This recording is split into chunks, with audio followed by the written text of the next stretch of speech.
another planet? Is Janet from another planet? Is Janet from another planet? Is Janet from another planet?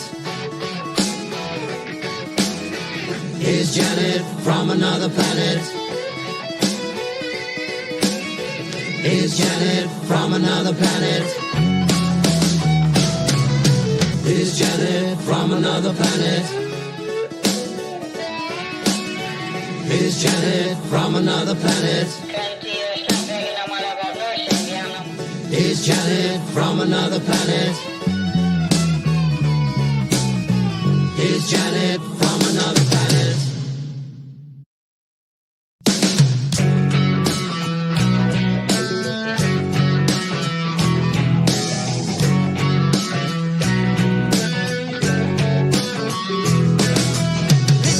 Is Janet from another planet?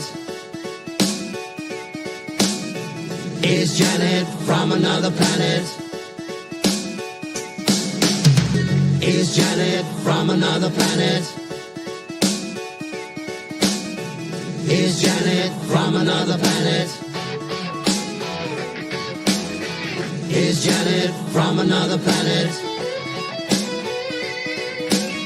Is Janet from another planet? Is Janet from another planet? Is Janet from another planet? Is Janet from another planet? Is Janet from another planet?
Today's digital landscape with the spread of false information can lead to dangerous outcomes. It's crucial for everyone to think critically and verify sources and reflect on the impact of what they share. Let's promote responsible communication to ensure that truth prevails and actions remain rooted in reality.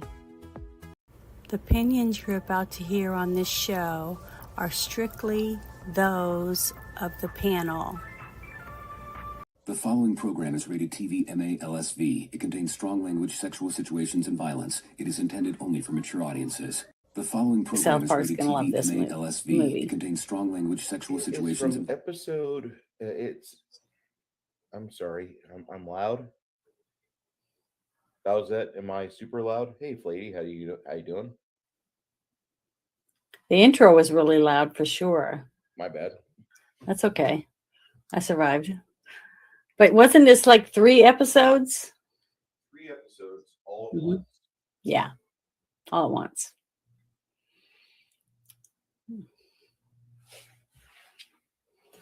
Oh, I'm sorry. Do I need to turn my volume down a little bit? Here, I'm going to try it. Um, Is that better? Yeah, testing, 1, 2. I We asked sounded about great that. to each other backstage, but you turn on the internet and it's like, oh, Yeah, I'm super loud. But the mic's over to the side too. It's not even right in front of me. yeah, my mic is over here, and as you can tell by my arms, I'm like right behind me, where you see the action. Okay, she says it's good now, or they say it's good. Is Bowsette a guy or a It is girl? It's a guy, guy. Okay, I'm sorry. army mechanic. But thank you Maybe, for telling us so we don't blast everybody's ears out. this movie came out in, what was it, 2007, and it was originally conceived as a sequel to Bigger, Louder, and Uncut. Mhm. And I love this film. I'm just gonna say, if you've not seen this film, if you've not seen Imagination Land, it's probably the best indicator how South Park would age. Mhm. Definitely. Not that they've done anything poorly in the recent past. They've done really well. They had the post-COVID special, and then like 2 weeks ago, they put out the greatest just episode I've watched in a year or two. They No, put out the Prince. yeah, the Prince and And And Meghan Markle. Markle. Yeah, that was hilarious. Yeah, bitch, yo, Read my Instagram me, book. bitch wife. I want you to buy my book. God, that was so funny. I mean, but the thing is that after all this time that they still have so much creative juices still.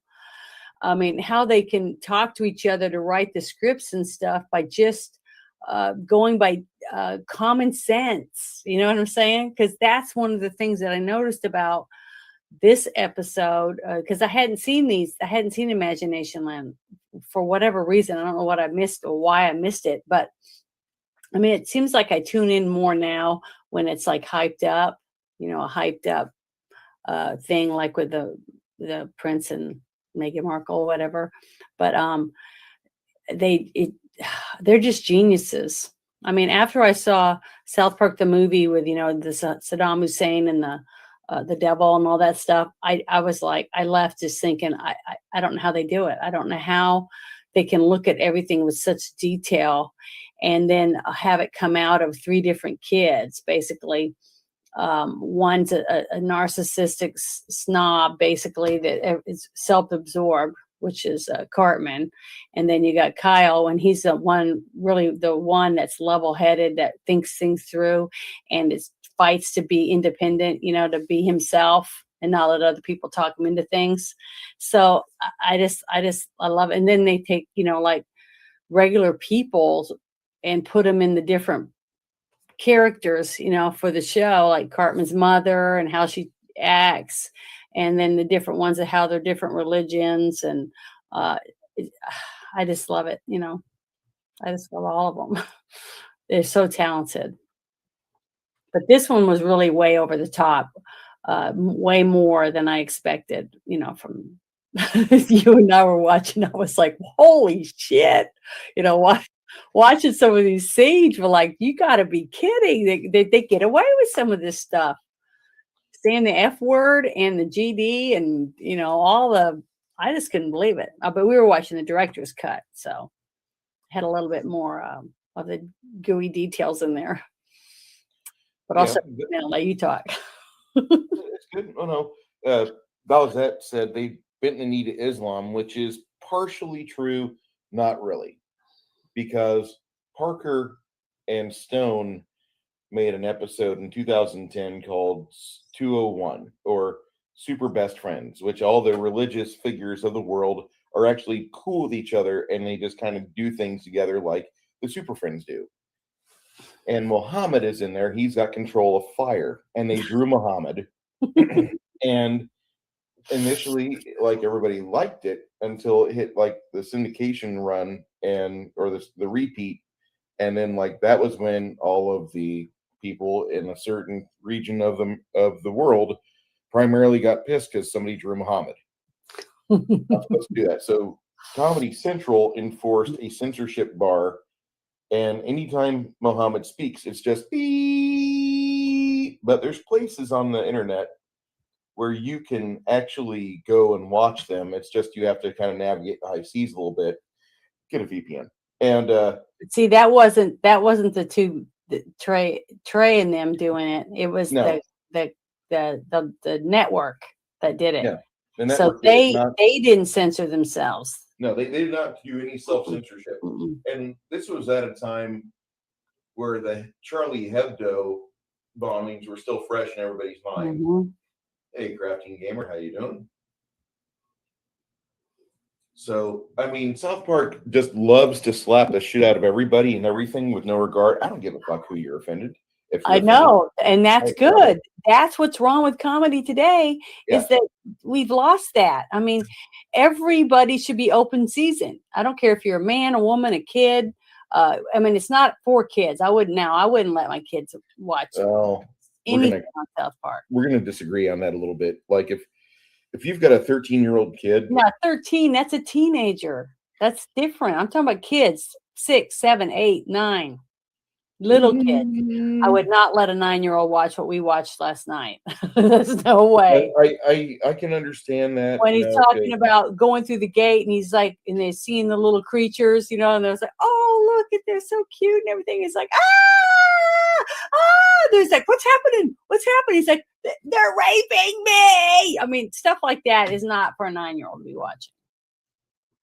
Are you going to say different? Yeah, I felt the Woodland Animals was a callback. There was a Super Tree Friends show way back in the day where these Super Tree Friends, and it wasn't anything South Park. There was just like animated woodland creatures that like they practiced the same level of gore as Watership Down, which is a 1970s, late 70s. Rabbits try to teach young kids about loss and politics. Oh, yeah, it's terrible. That you watch that as a child to get traumatized. Because we had an English teacher that did that to us. Mm-hmm. Yeah, see, that's what I'm saying. I'm a mom, and I'm telling you, there's some things that I just would not want my child to watch, and there's just no reason to watch it. So, like when I told you before that when I went to see South Park the movie, okay, and I saw the trailer, and then I'm standing in line, and I see all these people with these little kids, like 6-year-old kids with them. I'm like, you brought your kid to see this movie? To see Saddam Hussein butt fuck Satan? Yeah, and the thing is, like I told you, the one part in that movie was where I saw a documentary and they interviewed, I think it was Trey. They were both in it, but one of them said that they were getting in trouble because they were told that they were doing copyright problems because they cut out penises at a porn magazines and stuff, and they had put them in there and they were moving them around and stuff for the scene with all the penises with Saddam Hussein and the Satan, right, scene. And they were told they couldn't use those because those are copyright because they belong to other people. So one of them, I don't remember which one, took pictures of their own penis and they used it. So, so I'm just saying, I wouldn't have to want to go home and explain to my 6-year-old what all that meant. Or what all that was, and then get called by the teacher the next week saying your son is talking about all these penises that he saw with Satan and Saddam Hussein and all this stuff. Would you want get that phone call, Bruce? Okay. No, you wouldn't. It's embarrassing. I handle a phone call. Oh, we have to go to a parent-teacher conference. This will be fun. I mean, you could get in trouble. I mean, they could think that you're some kind of psycho that, like the whole thing with the drag racing, the drag queens and stuff, stripping and stuff in front of kids. To me, that's not any different than letting them watch something as gruesome as some of the stuff that we watched last night. I would much rather my kids watch South Park or Happy Tree Friends. Well, me too, but I'm talking about little things that, like they're raping me. Okay, and those little things like that, I just don't think are appropriate for children that small. It's not appropriate for children. It's totally different. 13 is old enough to understand Yeah. what most of this stuff was. I'm talking about anybody under 13. I wouldn't recommend they watch it. I don't think it's the schools are not going to call you if they're like giving your kids like the super pill to turn their sex to something not that you want, Yeah. They're going to give you a call if your kid's like thinking a Bible on the playground and like preaching the gospel. We had to take your son in because he was getting a little bit, MLK, and we can't have that. What? But no, if your kid puts on makeup and he's a boy dressed up in a dress, like, oh, it's perfectly fine. This is normal. But I don't know. It's just, to me, I'm just adamant about that. When it comes to children, they're children. They're not old enough to make those type of decisions. They don't understand the damage it could do by watching some things. And I'm glad my parents were just, tried to do the best they could to make sure that we didn't get introduced to things before we were ready. You know what I mean? Mm-hmm. So I don't really have any, I'm not afraid of spiders. I'm not afraid of snakes. I'm not afraid of rats or anything, that it's weird, because I just wasn't exposed to stuff at too young of an age. My parents just let us be kids and kept us, I believed in Santa Claus and, all that stuff for a long time. I'm probably longer than most kids, but we were allowed to be kids. And I wish more people would let their children just be children. That's one thing I loved about this, the whole thing about imagination, about what's real to me may not be real to you, and I love that whole concept. And that's what I'm talking about, the deep thought process that goes in to when these two guys sit down and write something. They're actually thinking way past what you're just visualizing in a cartoon. And if you really pay attention to it, there's so much complexity in there. It's just amazing to me. And it takes you a while. You could watch it 5 times and it would go, over your head. But the 5th time or 6th time you watch it, like, oh, I finally get that part. You know what I mean? Mm-hmm. So I just thought it was great. But, you can always just say, Canada. True. The only thing I did not like about it is that I've not watched all of South Park. I've got to do it. I know I've got to watch all the episodes. Don't badger me, kids. Sorry. But I wasn't certain what happened to Man Bear Pig, because Man Bear Pig used to have Patrick Duffy for a leg. Yeah. No, he did. He had Patrick Duffy for a leg. It was like the first season of South Park. He had a Hillary Clinton-esque teacher, and he, gets introduced into the show by Cartman, because Cartman's trying to scare everybody around a campfire. And we got Patrick Duffy for a leg. And he does that. And he did his voice really well. It's been over 24 years on the TV. I have plenty of time to practice. That's me. Okay. So I really enjoyed it, and Cartman's trying to scare everybody. But when he's describing Man Bear Pig, like it was a real janky picture at the time, not the amazing animated sequence we got last night. Holy shit, the new Man Bear Pig, sans Patrick Duffy as a leg, is fucking amazing. It's great. And I enjoyed it. That whole Patrick Duffy. Yeah, the whole scene though, where each person was having to describe whether it was a man bear pig or pig man bear. You know what I mean? Yeah. That whole thing. And then here comes Al Gore.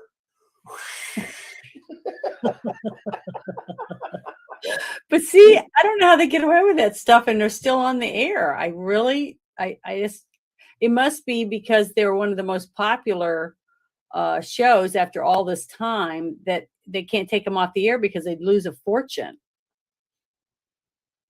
You know what I mean?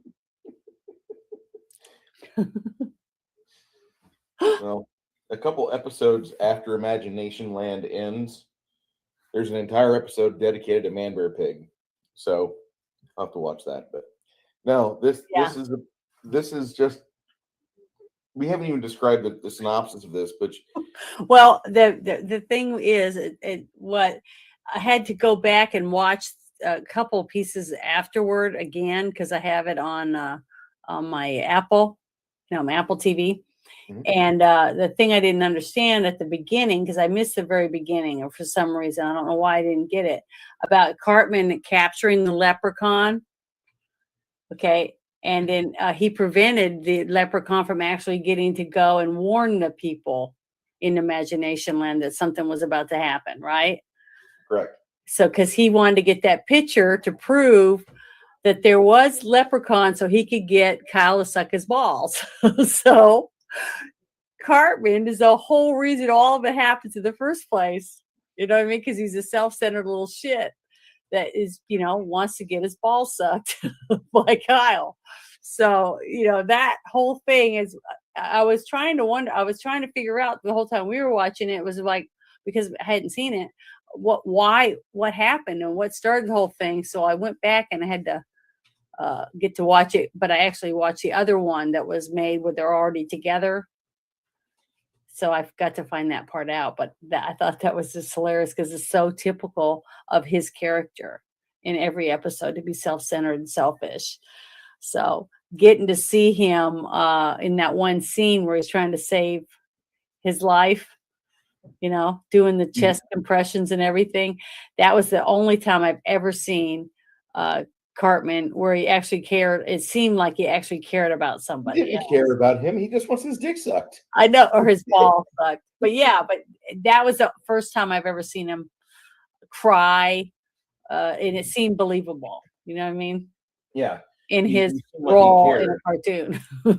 But then you have to realize that Cartman is only out there for one person, and that's himself. I mean, during the COVID the COVID episode, he had a stick that was 6 foot, and he would shove his mom away if she got too close. Mm-hmm. Yep. Papa Cotton's like, okay, seriously, great effort for the show, but this is the worst costume Janet's had yet. And I'm like, Cotton, I should have ordered a puffy jacket for her. There was a South Park live event in Colorado last year. What's wrong with this? It's a hoodie. That's why I was wearing it. It's winter. It's you're in Colorado, like, for some odd reason. I'm in the winter. Yeah, that's true. Well, I was born in Canada, so I don't have to pretend. I was born in Newfoundland. Okay. That's right. On air. But what's wrong with my costume? What's wrong with what I'm wearing? Uh-oh. I'll let him tell me what's wrong with it. I was trying to dress wintry, but this would be better if you'd rather me do this. I can be this the whole episode. Lady's like, should be at least an orange hoodie with a mask. Well, I don't have an orange hoodie. I wish I did. I looked everywhere for my vest, my hunter's vest, but I couldn't find it. So, oh well. Yeah, I know the feeling. This episode starts off with Cartman seeing a leprechaun, and then he has to go grab everybody to go, like, make sure I'm right, And Kyle just has a real fit. He's like, why are we out here? Why are we doing this? And Cartman's like, guys, we're gonna find this leprechaun. I've seen it for three days now. And Kyle's like, bullshit. Cartman's like, no, I saw it. I swear. Kyle's like, no, you didn't. You imagined it. Thing. Yeah, you imagined it. And when Cartman does find it, after he gets Kyle to sign a bet with a promise at the end of it,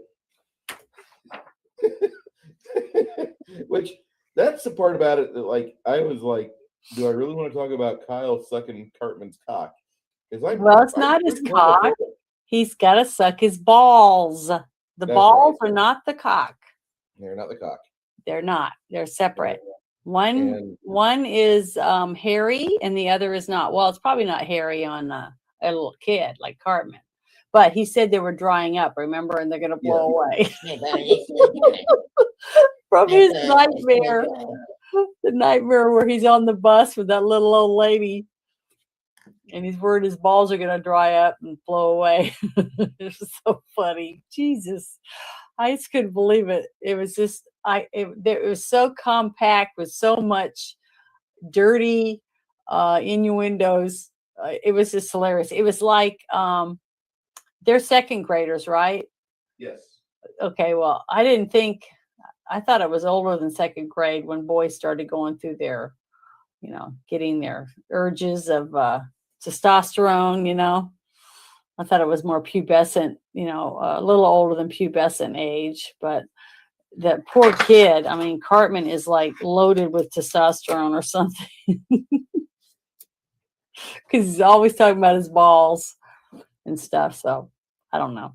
I thought it was funny. I'll be quiet now. Flatey, just no, not Flatey. Crafting Gamer. This is the South Park movie, bigger, longer, uncut, is the 97 release, which I wish I didn't remember this like it was yesterday, but I remember it like it was yesterday because I went and saw that movie with friends of mine. That was the same time period where Beavis and Butthead put out a movie, and that was funny. But good God, like now the Mecha Streisand was at the end of the first season, and that was pretty much what I thought peak South Park was. And then in review, it doesn't really hold up as well. It's good. It's got some punch there, but it's not like post COVID. I thought post COVID was really damn good. And Flady's like, yeah, it's not about getting his rocks off. It's about humiliating Kyle. Yeah, that's true. Yeah, that's why he just wants him to suck his balls. That's it. And it's not like he's not trying to say, because Cartman doesn't want anybody to think he's gay. You know, if you suck his cock, then if he said suck my cock, that means he's gay. But if you suck his balls, it's for humiliation, just like he was saying. So that's why he was adamant he wanted his balls sucked by Kyle, because I think Kyle is the only one that intimidates Cartman. You know what I mean? He's got that because he sees him eye to eye and he doesn't back down. You know what I mean? No. So that's why I love these two characters. That they're, I just adore these kids in this show, because if you could imagine what it's like to be best friends growing up together in a small town, a rural town, and seeing all the horrid things that these poor kids have seen. The humiliation of Butters, just everything they do. I mean, Cartman's a bully, he's a narcissist. I mean, he's everything. He's all the bad things rolled into one thing, and he's only great. The names on the walkie-talkie when they're looking for the damn leprechaun. Yeah. That had me rolling because Cartman was throwing the word faggot out just like it was like 1993. Yeah, I know. That's what I'm saying. How do they do it? How do these guys keep this show going I mean, I thought it was hilarious, and I have lots of gay friends, and I try not to be rude about it, but it's funny. You can't help but laugh at a lot of the stuff that they do, like I don't know. Sometimes you feel guilty. It's like a guilty pleasure, when you're watching this and you're like, holy shit, you just can't believe that they just did that on TV, getting away with it. Because they said the F word, I don't know how many times. Yes. In this movie. And they said the GD over and over again.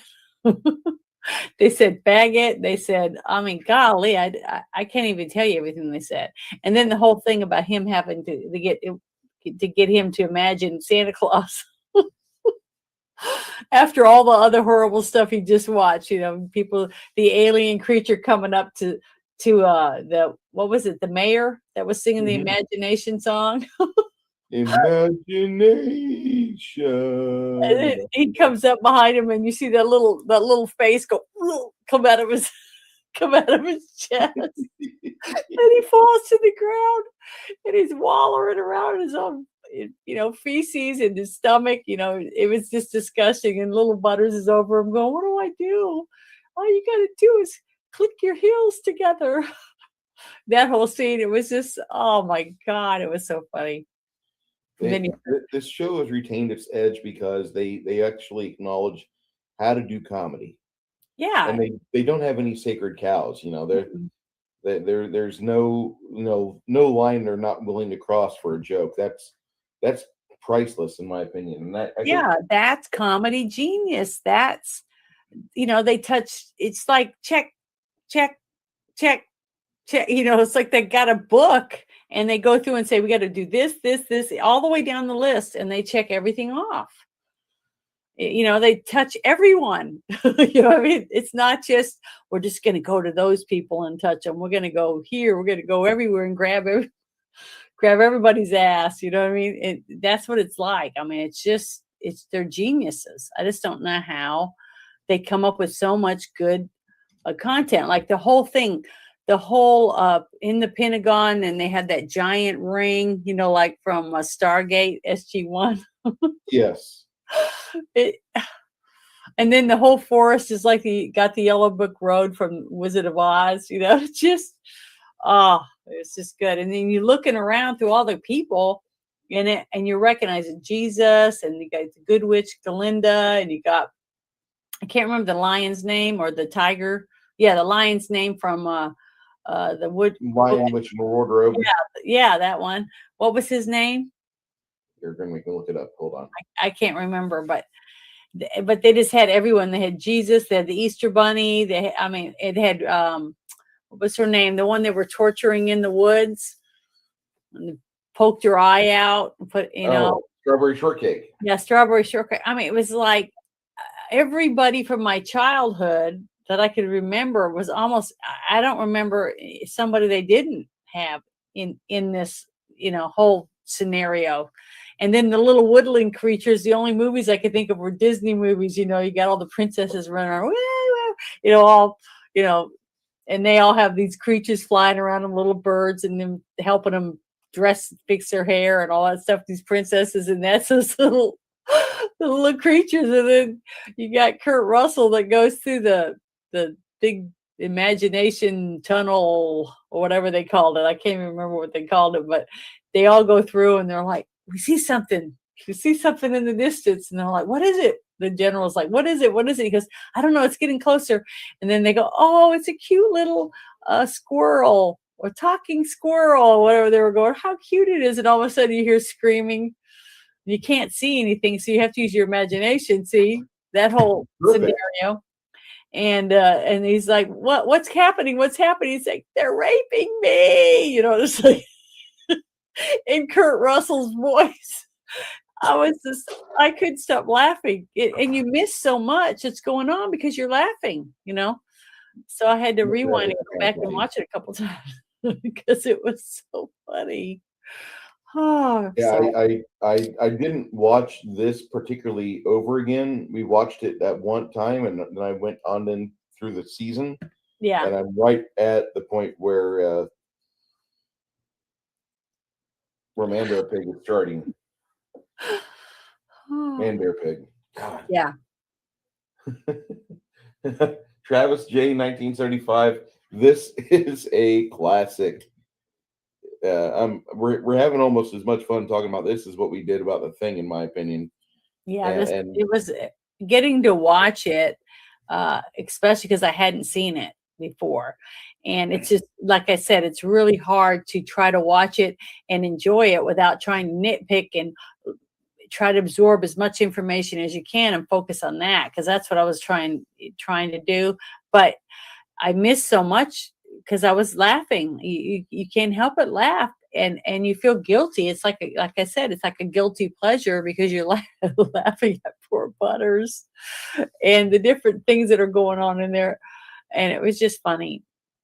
And then you have all these the terrorists, that are coming in and attacking people, and they're attacking little kids and beating them up, and it's just so far fetched in a lot of the things and it just went on and on and on until you go through this like cycle, like you're like that you're shocked that they're doing it, and then you laugh, and then you go, oh, and they keep doing it and they keep doing it and keep doing it, so you kind of get bored of it, and then you go back around to where you're so bored you start laughing again because it's so stupid. So I don't know, you go through all these ups and downs and like a roller coaster because of all the stuff that's going on all at one time, because the lightning bolts are coming out of the window or the doorway, to Imagination Land. And that's when that pig, what was it? What was he called again? Yeah. Comes in and starts ripping people's heads off and ripping them in half and, doing all that stuff. It was just gruesome. I mean, for a cartoon. I liked it. I liked it because there are so many things that as I'm watching it, I'm thinking to myself, like, I could do this in my D&D game. I could do that in my D&D game. And then you get to see like the Minotaur get kind of like put in his place by the Happy Tree Friends characters, little woodland creatures that they're talking about, like, raping somebody or slowly raping somebody or just being just gratuitous about the description of what they're going to do. I know they took everything you could think of when you were a kid, especially a girl, and you're watching all the Disney movies, and you got the princesses, and they're singing all these beautiful songs, and the little birds are laying on their shoulders, and the squirrels run up and bring her slippers, and it's just so sweet and wholesome and stuff. They took everything from that part of my past that I remembered, and they had them all looking up and then talking about all this horrid, terrible, nasty stuff they want to do to people. You know what I mean? It totally strips everything that you remembered as a young child about these little woodland creatures. And now you're like, don't go in the woods because you don't know what's going to happen to you. Sorry, I didn't mean to interrupt you, but you're good. Oh, it's so funny. That whole scene was just hilarious with the strawberry shortcake in the woods. Look out my eye. They poked your eye. Oh, and that's when the woodland creatures start talking about what they want to do, to her and everybody else. That was terrible. That was really good. I was really impressed. I mean, I was impressed because I was shocked that the whole time I'm watching it, it was almost like watching there was a show I used to watch called, Piss in her eye, give her AIDS. And that one guy said, nobody here has AIDS here. Oh my God, it was so funny. I couldn't stop laughing. Yeah, you heard me laughing, Bruce. I think my favorite part about it was the blood orgy when they all came into Imagination Land and they did that riff on Saving Private Ryan where Ronald McDonald is looking for his severed arm. Yeah. And everything's in slow motion. Oh, yeah. The whole thing, that one scene, that to me was one of the most intense scenes in the movie when the explosions were going off and you had that deafening sound where everything was like, it was like, and everybody was moving slowly because it was like time was standing still almost because everybody's lights flashing before their eyes or whatever, that whole concept of it. And you know how when a bomb goes off and you kind of like get that ringing in your ears and you can't hear, but everybody's doing things and you're trying to hear and absorb, but there's nothing, there's no sound because everybody's deafened because of the explosions and stuff. That whole scene was like with Kyle trying to look around and understand what was going on, but he couldn't hear anything. That was a really, it was genius. I mean, I can't think of any other word to put in there because it was just, I don't know. I even know what the word to use for it. It was just amazing how well they played that whole scene out.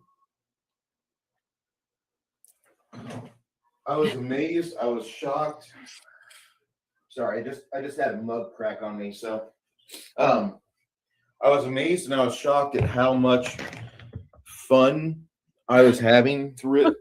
And I want to do watch parties more often. I know that sounds terrible, but I was just laughing so damned hard, and I had to put myself on mute because I didn't want to drown out what you're hearing. I know. I kept saying, "Oh, I'm laughing. I gotta stop. I gotta shut up," because I know it's hard to concentrate and listen to what's going on. Because especially when a lot of the scenes, there was like 4 people all talking at the same time about different things, and lots of action going on all around in the scene. So your eyes are darting around trying to absorb, as much information as you can. And then the scene where Butters is trying to focus and imagine so he could bring Santa back, and then you get that line right in his face, and he's like, "Remember," You know what I mean? It just, to scare this crap out of you. You know what I mean? It's like, I don't know. It was just so funny. The whole, every aspect of every little detail, it seemed like there wasn't gaps at all. There wasn't any gaps or editing issues, because it was like they had every base covered with every aspect of anything that you could imagine. And on top of it, they had so many different things that you couldn't absorb all of it. You know what I mean? You'd have to sit down. I guarantee if we sit down and watch it again, we'd laugh and we'd pick up more information, because it's packed with so much information. And in the fact that they were all having this huge discussion with these people from the Pentagon, and that one general or whatever says, "How do so many kids keep getting in here?" Just showing big holes in the government and how stupid some of these people are, that are running everything. It was like just those different aspects of so many different things, different levels of comedy. And it was just phenomenal. I just thought it was so entertaining. And I know it's not for everyone, because I know people, some of my friends are like, "I hate South Park. It's so stupid," but I think it's comic genius personally. When I hear people say that, and it's typically the same people that say things like, "I don't like politics. I don't like talking about politics."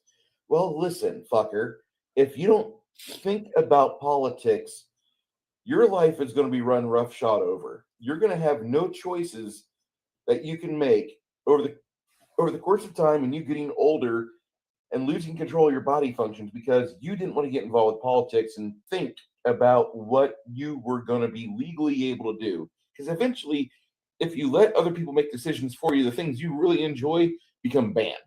And South Park is kind of a counterculture to this mass movement of stupidity. We don't talk about religion and politics. Well, fuck you. South Park has gone out there numerous times and made fun of everybody at no real injury to themselves. I mean, yeah, they initially they kind of got some bad press. My God, they're making fun of Christ. Well, if your religion is so fucking shallow that your big thing can't be made fun of, that's pretty pathetic. The only way that a religion can prove itself is if it actually gets challenged, which is why Islam does such a poor job of standing up for itself. It doesn't. It fails on so many levels because the imams never let it get challenged. They never let the scriptures and doctrines get challenged properly. Sorry, but the South Park guys, Trey Parker and Matt Stone, heard enough crap when they were growing up about you can't talk about religion and politics. Well, guess what, kids? They made an entire career about talking about religion and politics, and it treated them pretty damn good. Now, not everybody's going to create their own South Park, but it did create conversation at the water cooler the next day, and the people that watch it and pay attention from fucking 20 years ago and have stayed mostly current with it are probably better, well-rounded and well-adjusted individuals than these people that live in glass houses and have a house of cards mentality that think that don't make fun of the things I like. Well, fuck you. I love it. Sorry. It just the entire time that they're making fun of the Department of Defense, talking about the kids getting in there and how they, for using millions of dollars, we've got this ring gate that we use to go to Imagination Land. And they've been working on for 60 years. Yeah. And they go, we're this close. We're this close. And he goes, you've been saying that for 60 years. So, little things like that, even though it was funny, and what's sad about it is it's factual, how much shit, just like the scene in Raiders of the Lost Ark. Remember, after all that work that he went through and he gets the covenant, right? The Ark of the Covenant, and they take it and they put it in a big wooden box and they take it to this warehouse and put it on a shelf. Top men. Okay. With all the other shit that supposedly is so top secret and so important and everything. And they just treat it like it's nothing, like we're all nothing. And basically that's a little bit of what I got from some of the scenes in this. It was how the government thinks they know better than we do, but when they're in that room and they're all discussing about imagination, one saying, well, that's not true, the Easter Bunny's not true, and Santa Claus isn't true, but Jesus is real. There's no such thing as leprechauns, but Jesus is real. They just kept going back and forth, and then that's when the kids, I think it was Kyle that said that, well, just because it's not real to you doesn't mean it's not real to me, and they're the ones with logic, to think that it's your imagination for some and not for others. So, that everyone has their own beliefs type of thing. And I loved it. I thought the way that they viewed it and brought it out in the movie with visuals, you know what I mean? The visuals of it to make it absorb instead of someone just doing blah, blah, blah. You had to visualize what was going on and why they were saying what they were saying. And that is what makes it genius. That's what makes it so smart. And so they are using politics to a degree, but politics is everything now. I mean, sex, who you marry, where you want to live, where your job is. I mean, everything. They've made living your life, going to the grocery store political.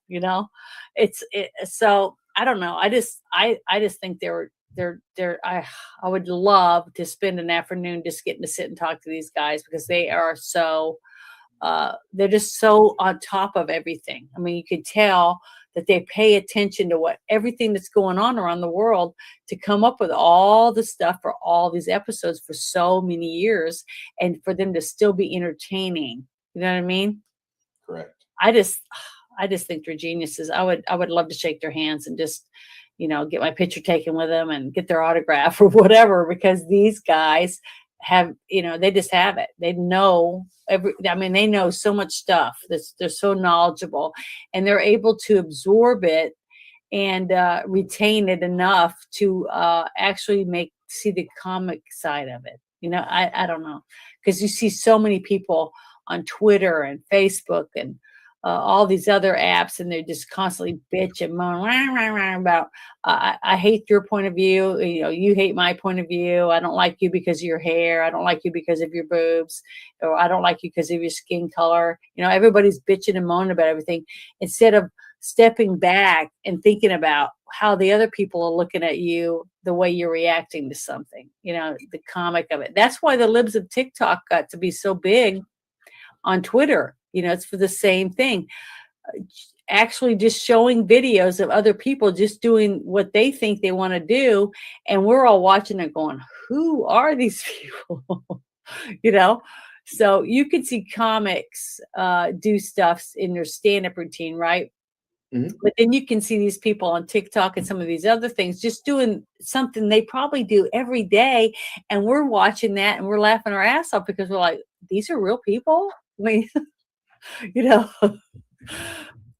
don't know. I mean, it's sad that it's entertainment now. You know what I mean? But this is real people's points of view. And that's what these two guys are doing. They're taking that and they're writing it, put it in a script, and they're putting it in a story that's entertaining for pretty much anyone if they would sit and watch it, and showing you the clown world we actually live in. I just love it. I just love everything they did. The giant sucker guy, they're going through the woods. It was like the Wizard of Oz. They're finding worming their way through, and they're bumping into different things and seeing different things and trying to get to the right place so they can stop the the battle, and it stopped them from nuking imagination, land. So I just thought it just was more and more and more information being poured out. And it was, but it's entertaining, and you're laughing the whole time as you listen and watch, and you're agreeing with everything they say, because it's just so stupid. And it's sad because most of that stuff is real.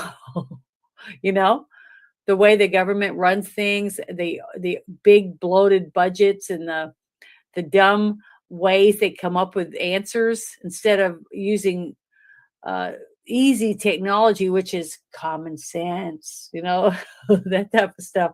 I don't get it, but it'd be simple for us just to put some natural gas wells all over America, or in places where we found it before, and that they have a generally low operating cost.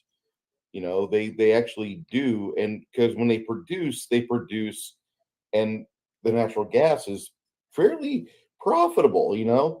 But we can't do that. We got to destroy farmland and put up wind farms that don't pay for themselves, that fall over, that break, that use oil products to lubricate them. It makes zero fucking sense. And they have electricity going to each of them too already. Yeah. And you can't recycle them. So you have giant boneyards filled with these humongous wings that spin around to make power that it's just a waste. They don't really make power. They never really make enough power to pay for themselves. Nope. Just like the solar panels, though, you could cover your whole roof with solar panels, and it won't run your whole house. Your air conditioning, your dryer, your refrigerator, your blow dryer, all your lights, your TV, everything. It won't make enough power. I've actually been in a guy's house where, yes, actually he had a 2,800 square foot house with a huge roof, and he had a nice roof with solar panels on it. And he's like, it run everything in my house. And I'm like, okay, that's cool. Come in my house to sign paperwork. Okay, so I go inside. Where are you from? Okinawa. Okay, that's great. And I get in there, and it's like 80 degrees. I live in Texas, and like one thing we've figured out how to do here is HVAC really, really well. We do HVAC like nobody's business here, okay? Yeah. It's really hot, really humid here. And this dude from somewhere else has not discovered the joy of HVAC yet. And he's like, no, I'm not hot. This is great. And I'm in there, just being in there, I'm getting sweaty talking about it. Okay. It hit me so succinctly, like, Al, I'm really not cool with being in your home. Can you just sign this paperwork so I can get done and leave? And that was the most irritating day I could remember, because this guy was talking to me about, yeah, I might pay at most $30 a month. And I'm like, well, yeah, that'd be great. All I need to do is just run my refrigerator, and maybe, a couple server units to keep my computers alive. But you don't have any HVAC on. You're going to lose. Just think about it. Have you ever lost power and had to use a generator? Yes. Okay. Now, how many things could you run when you had a generator? Just a generator going? Not a whole lot. Okay, that's usually the people that I know that have bought solar panels, put them in and stuff, and they were very upset afterward when they realized that they tell you, oh, you're going to sell back all your extra power that you're not using and all this crap. And that's what sold them to buy them. And then they buy it and they realize that they're still paying a bill, and they're having to keep everything so low, that, like you said, it's so hot, they're sweaty. They can't run 3 things at the same time because it would keep blowing the certain breakers. They had tons of problems. It was nothing like they thought. And they had their whole roof, the complete roof covered. Their roof is covered with solar panels. And then you had to keep them cleaned. When birds would shit on them or whatever, they had to get people up there to clean them. You had to have special people. It was outrageous. They said they got ripped off big time, and it cost a lot of money. They had to get a bank loan to borrow to put all these solar panels on the top of their house. And then there's a couple other ones that did the same thing with the wind, the wind turbine in their yard. That never worked. The only thing I've ever seen really work well is geothermal. And you have to be in certain areas to have that. And then there's an overhead cost at the start of like back in 1999, it was $50,000 in Macon County to tap a geothermal vent. Mm-hmm. And yeah, I mean, that was the only thing that actually was worth it, because there was enough coming out from this source where they actually could do things, and they weren't stuck like, well, we can only run one laptop at a time. Don't turn on the toaster, Timmy. That sort of deal. They actually could do stuff. Mm-hmm. And that was the only time we ever seen anything. But this guy, he had a server stack in one room, and his house was already really hot. He didn't believe in using the AC. And from what I understand, he lost that server about maybe a month and a half, 2 months later, because you need a good cooling unit to take care of a server. If you've got a server in your home because you work from home, and now your boss puts this like $20,000, $30,000 piece of machinery in your house, which constantly has a draw of power, but you don't believe in air conditioning because you don't want to have a $500 a month cost because your 2,800 square foot house. The guy pissed me off. So, yeah. Sorry about that. And my chat just kind of blew up on that, but it's a complimentary type of service. If you can use wind power or solar, that's great. Don't think it's going to power your entire home, unless you're going to just live in a 300 square foot tiny house on a trailer and never have two things plugged in at once. So I don't think it's gonna even work if you buy one of those little kits and do the tiny house, your roof is so little, you're not going to have enough solar panels to run that little tiny house. See, it's just, the whole thing is just dumb. And it should be against the law to tell people you're going to do this, that, and the other, and you can run all this different stuff. Because I did that one time. I had a person call and want to, come out to my house and talk to me about it. So I started asking them questions on the phone. I said, I got a notebook here, and I'm going to write some stuff down. So I want you to let me know, how many appliances can I run, and how many lights can I have on, and all this at the same time while I have solar panel. And he goes, well, once they're charged and it charges up the batteries, blah, blah, blah, then you can use it up to this many times, blah, blah, blah. And I said, so let's say I click this stuff on or whatever, and I'm using it, and I'm having a bunch of people over, and it's night. So at night, you're not making any more power, right? So you have to use the battery. Okay. And then the next morning, you're ready to. How far did he get in his spiel? And you can't. Yeah, he didn't get very far. He finally said, it's okay. Janet Janet froze.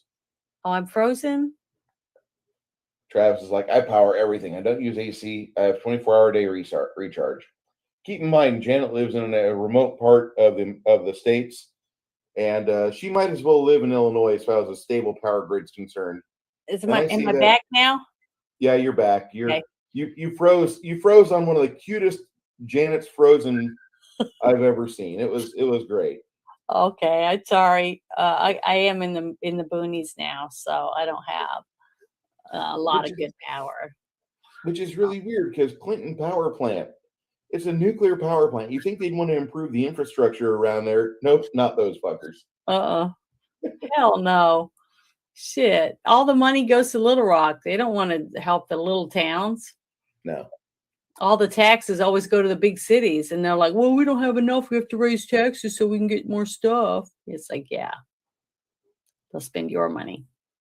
But yeah, we'll get back to South Park. The one part where the very first part where Kyle has said he would suck his balls just to get it over with, right? So they're having that whole conversation, and you see Cartman go to his bag, and he unzips it, and he pulls out, a camera. He's setting it up on a tripod, doing all this stuff, and he's talking about, how he's gonna savor this moment, all this kind of stuff, because he said, let's just get it over with. We need to go find out what's going on. So, he's doing all that stuff because he's wanting to film it all. And then later on, when before the judge states that he doesn't have to suck his balls, that whole case has been dropped or whatever, telling Kyle that, Cartman's getting all dressed up as the Pope. Yeah. Oh, holy shit. I was just, I couldn't believe it. I just could not believe. I was just going, what the, how are they doing this shit and not getting the TV? I mean, if you did that right now on YouTube, it would be taken down. I mean, you know what I'm saying? There's no way they would let you dress up as the Pope and be talking about, well, come over here. I'm going to take a video. And he has a professional guy setting it all up to video him dressed as the Pope while he's getting his balls up. It's just, and he'd be sitting on a throne. It was just, I just can't believe it. I just still can see it, but I still can't believe that they had this on TV and they were allowed to do it. It's just shocking, but it was funny as shit. I mean, it's like good stuff. Does that make me a bad person, you know, because he's dressed like the Pope and he's a kid? Oh my God. It was so funny. Come, let's kiss the ring, and by the ring, I mean my balls. Yeah. Oh my God. It was so funny. And I could see why other people would look at this and say, oh my God, you guys are warped. You guys shouldn't be able to do that. You know better than these other people doing it. But the thing is, we don't do it. You know, I don't want to do horrible things like that with kids or get someone to suck my balls. I just want to enjoy good comedy. You know what I mean? A good, entertaining movie for a short amount of time in my life to take me away from all the other shit that's going on, you know? And this movie does it. I mean, it takes you out of everything. You cannot focus on anything else that's going on because you're so busy trying to absorb all the stuff that's going on all at one time in this movie. It was so good. I just loved it. I just absolutely loved it. I laughed and laughed and laughed. It was so funny. Lady says something pretty impressive. Lady says, I'd say Janet's wrong on that. It's open season on Catholics and Christians. Well, yeah, it was. It's been like that for over 20 years. I'm a Christian. I'm not a Catholic, but I am a Christian. And sometimes when they would do some of the stuff with Jesus, like they had Jesus in this one, he wasn't as prominent in it, but it kind of hurt a little bit. But if you laugh at someone else, you know, Hispanic or an Asian or anything, you know, like when there was a show, what's the name of that show, where all those guys, grown men, would do all these pranks on each other. Impractical Jokers. No, not that one. The one where they like glued that little guy to that guy's chest. It was really terrible pranks. Jackass? Yeah, Jackass. That's it. Okay. That is a horrible, I don't like the show. I mean, I watched a couple episodes and I didn't really laugh because to me it was so blatantly obvious that teenagers were going to watch this, or college students, and redo all these dumb pranks that they were doing. I mean, and maybe hurting people. I mean, you know, hurting each other or hurting others. Now, when you watch a cartoon, it's a cartoon. You know what I mean? It's not even anything reality. Seeing a person take a person, put glue on them, super glue on their back, and stick them to someone's chest, that's real. I mean, it's a real person involved in doing those things. A cartoon is different. It's not a real person. So when you're shooting somebody, or you're blowing stuff up, or you're gorging yourself with food, or you got a pig man or whatever coming in and chewing people up and stuff, it's gruesome, especially if you know it's in your imagination and stuff, and you see all the little extra details and everything, but it's still a cartoon. So you're able to separate it from reality, which you can't do when you're watching it as real people doing it. So to me, that's the difference. And the fact that I can't laugh at somebody getting made fun of over there if I'm not allowed to let them laugh at me being a Christian. Does that make sense? I mean, I don't know how else to explain it any different than that. I'm not saying it's good, and it's not for everybody. and not everybody can watch this kind of humor. But you know, I thought it was funny. I really enjoyed it. And it's not always tasteful, because most of the stuff these guys do are not tasteful at all. It's just terrible. But, you know, every so often we just need a release of somehow to release all the other bottled up shit that we're dealing with paying our bills and going to work and dealing with a boss that you don't like, or a neighbor that keeps letting their dog crap in your yard, or whatever it is. Okay. You need a way out sometimes. And this is a good way to get out of it if you enjoy this kind of humor. Welcome back, Bruce. What happened? The internet, me and the internet. Yeah, I'm having the same issue a little bit like I was the other night. Sorry, I got to wipe my nose. Nose Okay. oh, my allergies are terrible. We used to watch Butterbean versus Johnny Knoxville. Oh, well, I'll send that to her on Discord. Yeah, I'll watch it. I haven't seen it. I love seeing the vids where kids trying to prank somebody goes wrong and they get their asses whooped. Those are some of my favorites. 2 tablespoons of cinnamon and 2 or 3 egg whites with a half stick of butter. That sounds kind of delicious. Like my diabetes could start up. There was a show called Candid Camera. Years ago. Yeah, years ago. But there was one, my dad, he had like on a reel-to-reel thing, you know, like, I don't know what you'd call the 8 millimeter or something. Yeah. Okay.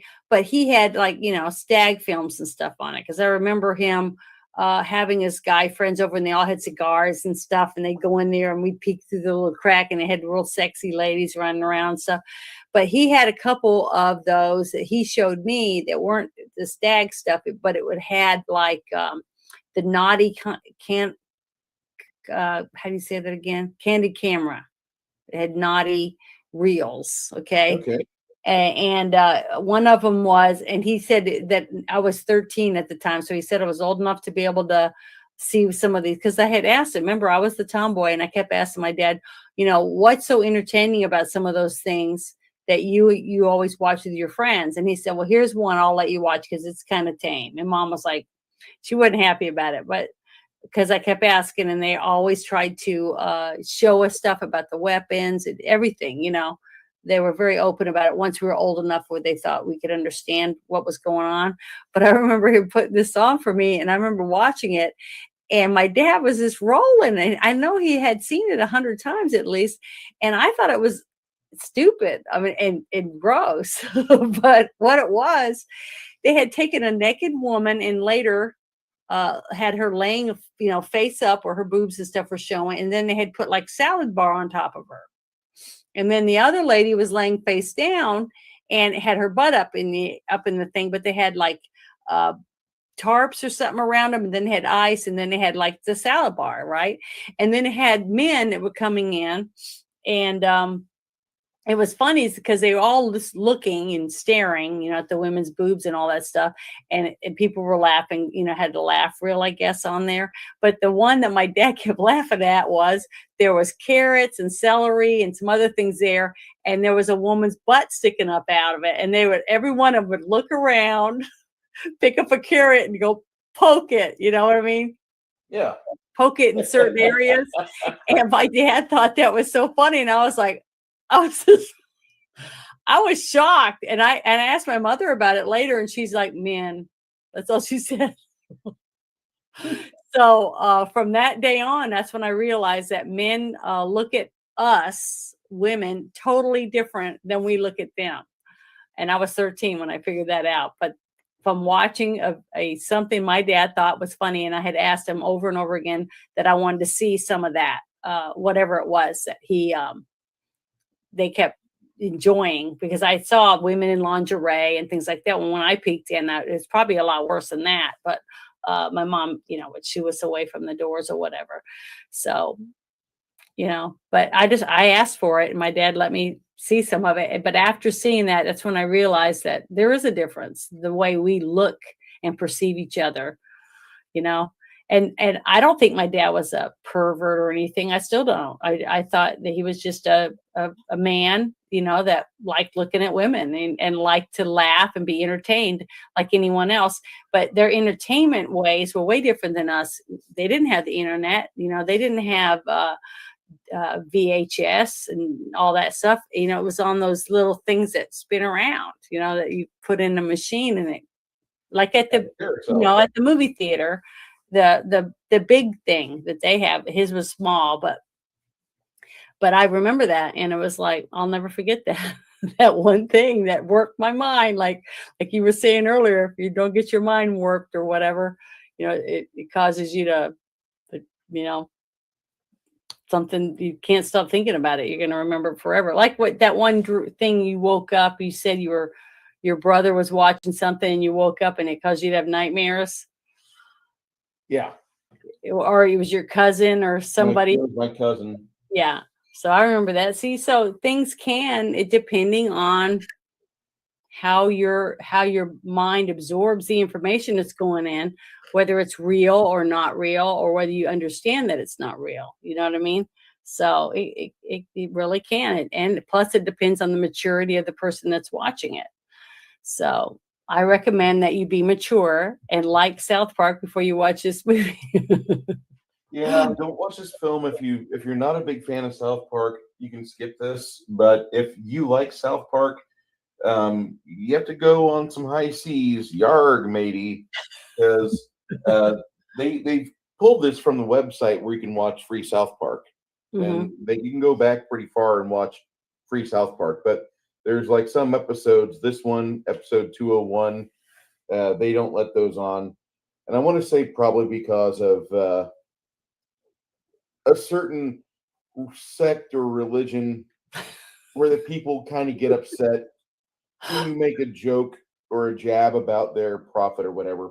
Anyway, and that's my biggest complaint about Islam. If they could just, like, instead of going into log mode and they're like, you made fun of my prophet, boom. If they could do it like a debate, and the debate wasn't circular logic. Well, it's written in the Quran. Well, who wrote the Quran? The Prophet Muhammad wrote the Quran, which he didn't. He couldn't even read. He had people near him that were there when he was having seizures, and he was just blurting stuff out. And people were like, "Yeah, write that down, Ishmael." And they were doing that. But you can't say that thing to most Muslims because they get really pissed off. No, it is haram. You cannot say these things. Why? Because it's written in the Quran. You can't say these things. Well, who wrote the Quran? Prophet Muhammad. And who told Muhammad about this? Well, he saw it from God. I disbelieve. Because, Allah is a great deceiver. Yeah, that's in your book. So is Satan. And that's in like most of the other Bibles. Anyway. That's one reason why I thought that this Imagination-Land, that whole conversation that they had in the Pentagon where the gate was at, with the kids, and they were talking about whose imagination is real and whose isn't.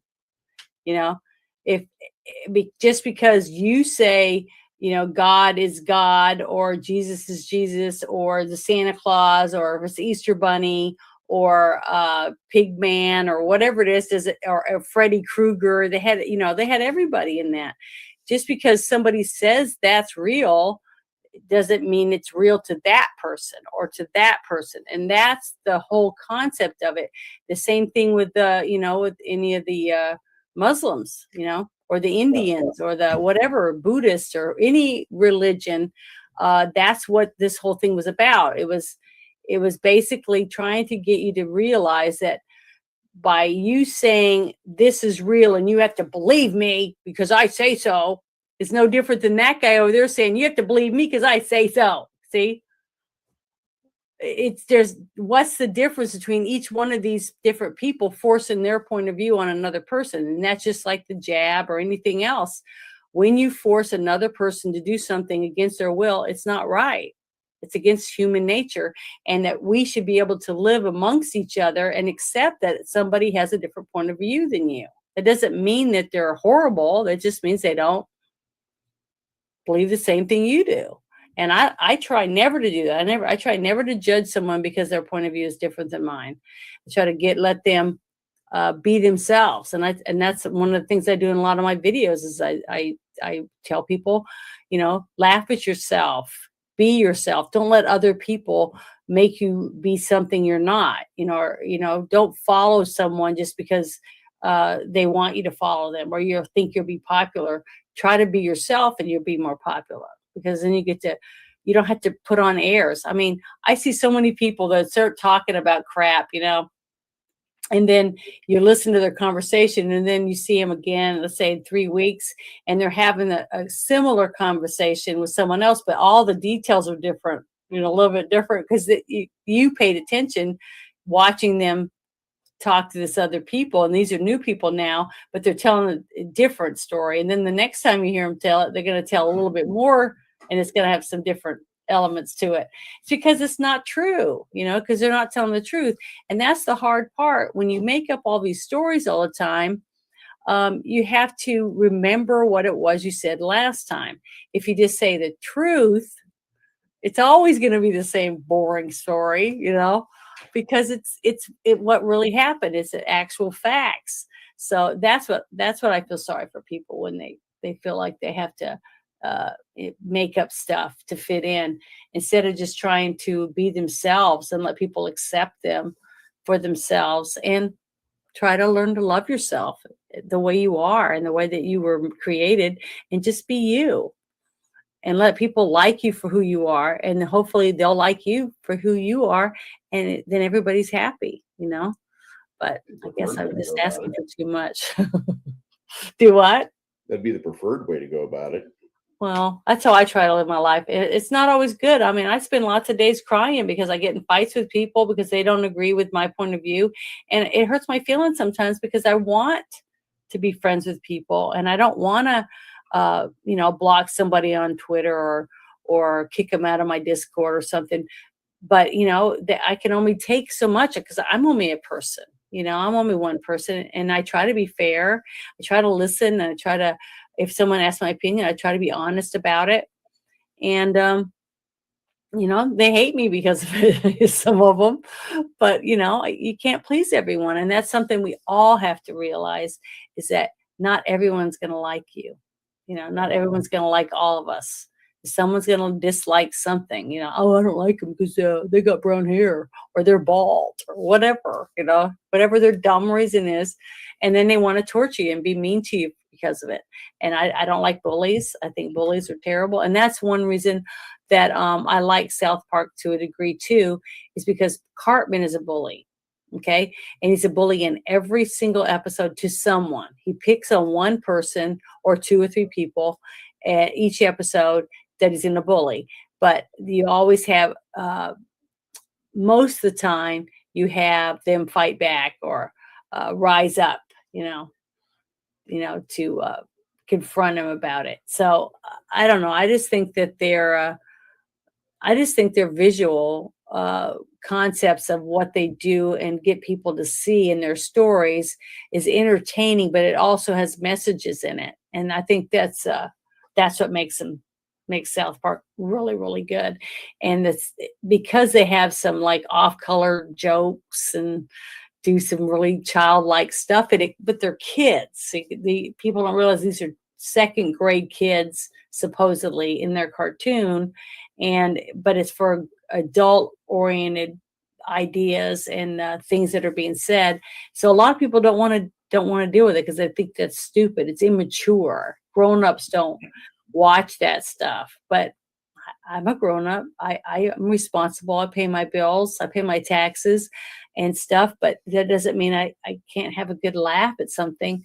And I don't deny other people for having a good laugh. And I really thought this was really funny. I mean, it had a lot of gore. I was shocked. A lot of times I was like, what the, but I laughed and it was entertaining. And isn't that what Hollywood's supposed to do? It's supposed to entertain us, give us 2 hours of a movie to take us away from all the other shit that's going on in our lives. And it can either be a romantic movie, it could be a war movie, or it can be a porn. I mean, it can be whatever it is that you're interested in. Why do you go watch it? You're going to watch it because you want to be entertained. And that's how it should be. But I don't want to go watch a movie and have somebody's, it's like a join our war, join our war, join our war. I mean, who wants to be stuff crammed down your throat? I don't. I want to go see something that's fun, something that makes me leave and talk about it for 2 or 3 days, or even on TV, you want to watch a streaming show and you're paying $8 a month or whatever it is to have it. You want it to be an entertaining channel. I mean, why pay for it if you just go, oh, again, I don't know, but that's just my point of view. Sorry for going on another rant. You're good. But I get round up on some of this stuff because I just wish that more people could find the entertainment that they want. And I know South Park's not for everybody because I have 4 sisters, and I'm telling you right now, none of them will watch it. They all think it's a stupid, trivial crap. But one of them that said that loved that movie, the Sisterhood of the Traveling Pants or something. I was like, ugh, gag me. Terrible. I thought it was horrid. If you're going to make me watch that film or not.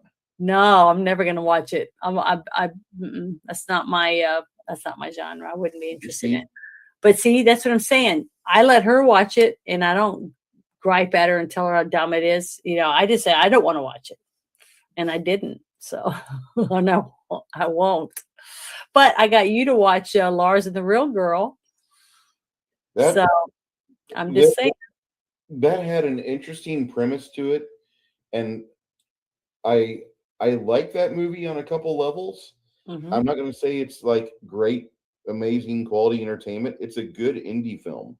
Mm-hmm. It's a very good indie film. But would I recommend somebody watch it? Only somebody that like is involved with mental health, because I think they have the right attitude going in to see that. I think people that aren't into mental health things probably should abstain, probably should stay out of it, because that's going to be a movie that's really not made for them. That'd be like me walking into watch Captain Marvel. It's not made for me. Mm-hmm. I didn't watch Captain Marvel either. No, I refuse to watch anything Marvel after that. Mm-hmm. The only way I'm going to watch is if it's for free or yar matey. There's nothing. There's no other way for me to go, because Marvel and Disney spent way too much money trying to put down people that were their paying customers, Mm-hmm. and they went after the paying customer. And that seems to be the standard operating procedure now, is if you don't like your customers because they didn't see your shitty movie, immediately go after them. But I don't know. I just don't know how long. How can they keep doing this year after year and still have money? I don't understand who's buying all this crap. Who's why? I've got And how they're making so much money. And I'm going to explain my idiot friends real quick. When I got rid of Netflix and Amazon Prime, I wasn't doing it because I wanted to be a complete and total ass. It's because those places were getting their money from people that I particularly don't like. I mean, Netflix has about 10 different movies on the rise of Barack Obama and his husband, Mike. And I really just don't care about Obama. I had to endure Obama as a former Macon County native in Illinois. I got to see what Obama did firsthand. He took money from downstate politicians and put it up in Chicago. And so then they put a bunch of money in Obama's people's hands, and they made a bunch of crappy movies that you can sit and watch and worship Obama and his husband, Mike. and you can enjoy yourself if that's your thing, you miserable fucking idiot. But I don't like that, and I don't want to give money to companies that do that. And so anything involving Obama was on the out list. And just having that mindset, it was easy to walk away from Netflix. It was easy for me to walk away from smoking, because a friend of mine said, dude, I don't really like you that much, but I know your health isn't the greatest anymore because you smoke about a pack a day. Mm-hmm. If you stop smoking, you're going to live longer and piss people off that hate you. And I don't know about you people out there. I don't know about you people, but I'm going to tell you that that was the motivation I needed to hear for me to quit. And I quit that day. I only smoke now maybe once a year. And it's not for more than a cigarette. And I'm done. Yeah. And it's a nice habit. It's a nice thing every once in a while, kind of like, you know. Do you like cigars? I love cigars. Okay, yeah, I know a lot of people. I'm They don't smoke cigarettes. They only smoke cigars, and they only smoke them, you know, like New Year's Eve and somebody's wedding, you know, that kind of stuff.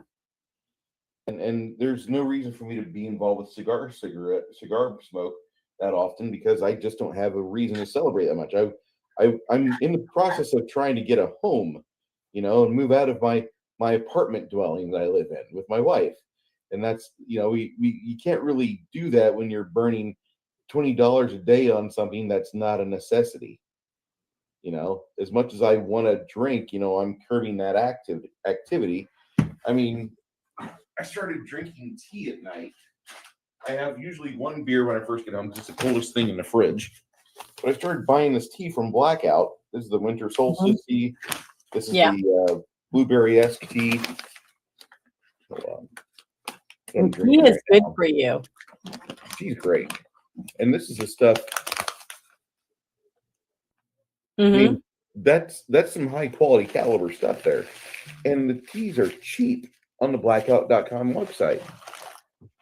So anyway, that's what I'm on now. And actually I'm really starting to dig it because there's a big variety of stuff. And it's another niche thing I can get into, unlike, you know, everybody and their sisters like, oh my God, I love Michelob Ultra. no, I'm good. I'm good. Yeah, I smoked when I was young. I mean, I wasn't ever a pack a day smoker, you know, but I'd smoke like those Carltons. You know, they're really thin and they were long, you know, and I felt like they made me look, you know, classy or something. I don't know. I can't even tell you how that was so stupid, but that's what I do. And most of the time I'd just be holding it while it's burning away or whatever. But because other people did it, you know, everybody, all my friends were smoking. So I was trying to, but what was really bad when I started thinking about it, I was watching them and they're smoking Marlboro Reds and Camels. And two of my friends smoked those menthol kind. And so one of my friends said, hey, try this menthol one. You'll really like it. And I was like, you know, I made myself try it.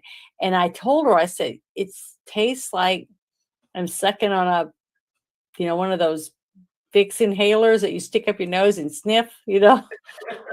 And I said, so I go, no wonder you don't cough or anything. I said, because you're smoking a Vicks inhaler. So you're basically keeping your lungs cleared out while you're smoking all this bad chemicals and stuff. And it just didn't take that much longer after that when I just like, I'm quitting, you know, I'm not going to smoke anymore because it's just gross. And I smell my clothes and my hair the next day. And I was like, I just didn't like it. So it was, you know, pretty easy for me to finally quit because I just grossed myself out over it, I guess, or something. You know, you get in a certain mindset and it's easier for you to do something.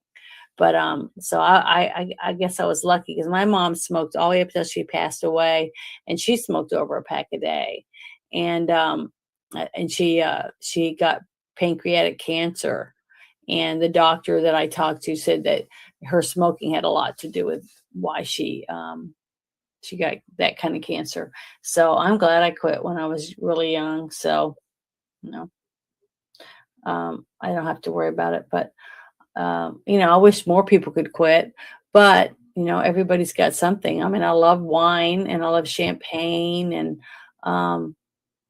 you know, So, I don't want people to tell me I can't have some champagne or a mimosa if I want one, so I'm gonna drink, I enjoy it. And I know that a lot of alcohol isn't good for you, only because, doctors and stuff say it. But who trusts doctors anymore? I mean, heck, look at George Burns. Well, he was like 100, wasn't he, when he died? Who?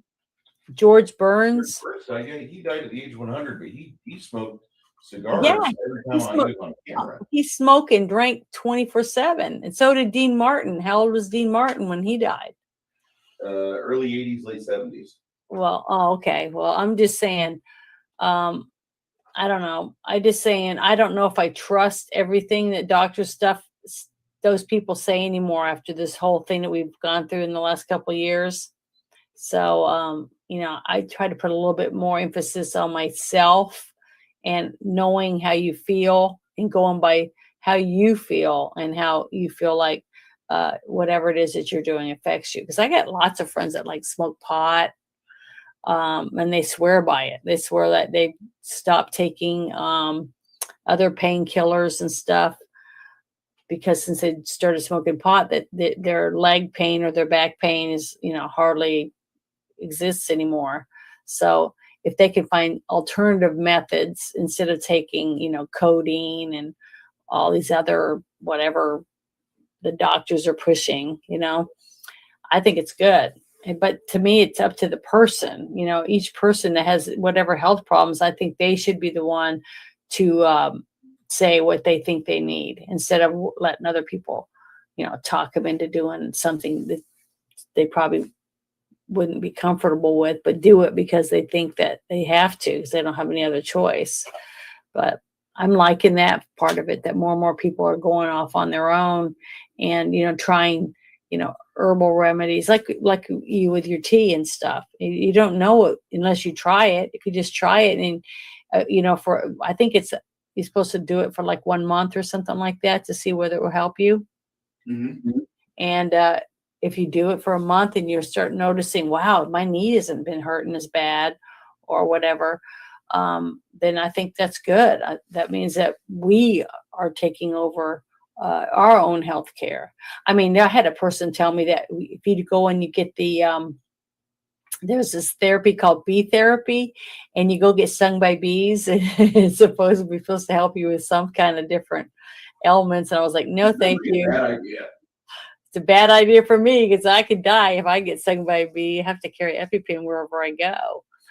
Because the first time I got stung, my hand just swelled up all the way past my elbow, like it looked like I had a baseball mitt on.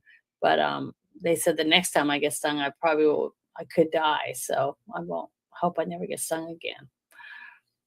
But it was pretty scary.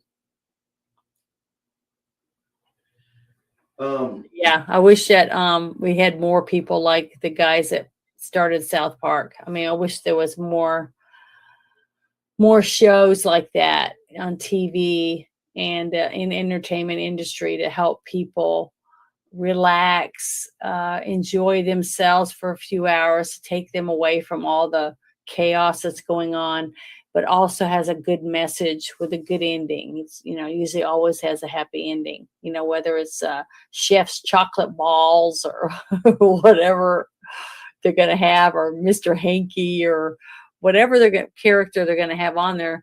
It usually has a good story. If you kind of listen to what they're saying and read between the lines, it's usually pretty good.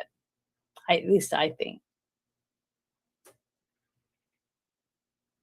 I was just asking, where's the dog?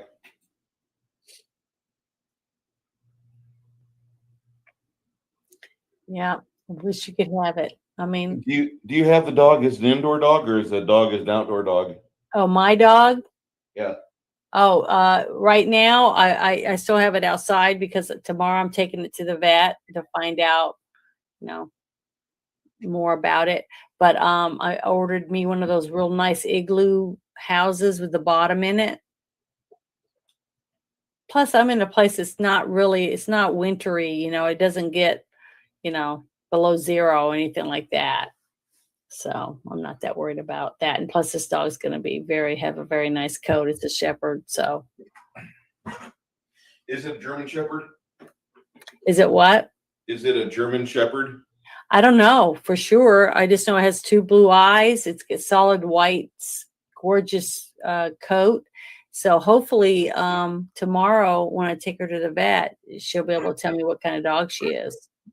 But I took her to a shelter that this morning because they had that scanner, that they scan the dog to see if it has a chip. Yes. So I took her there.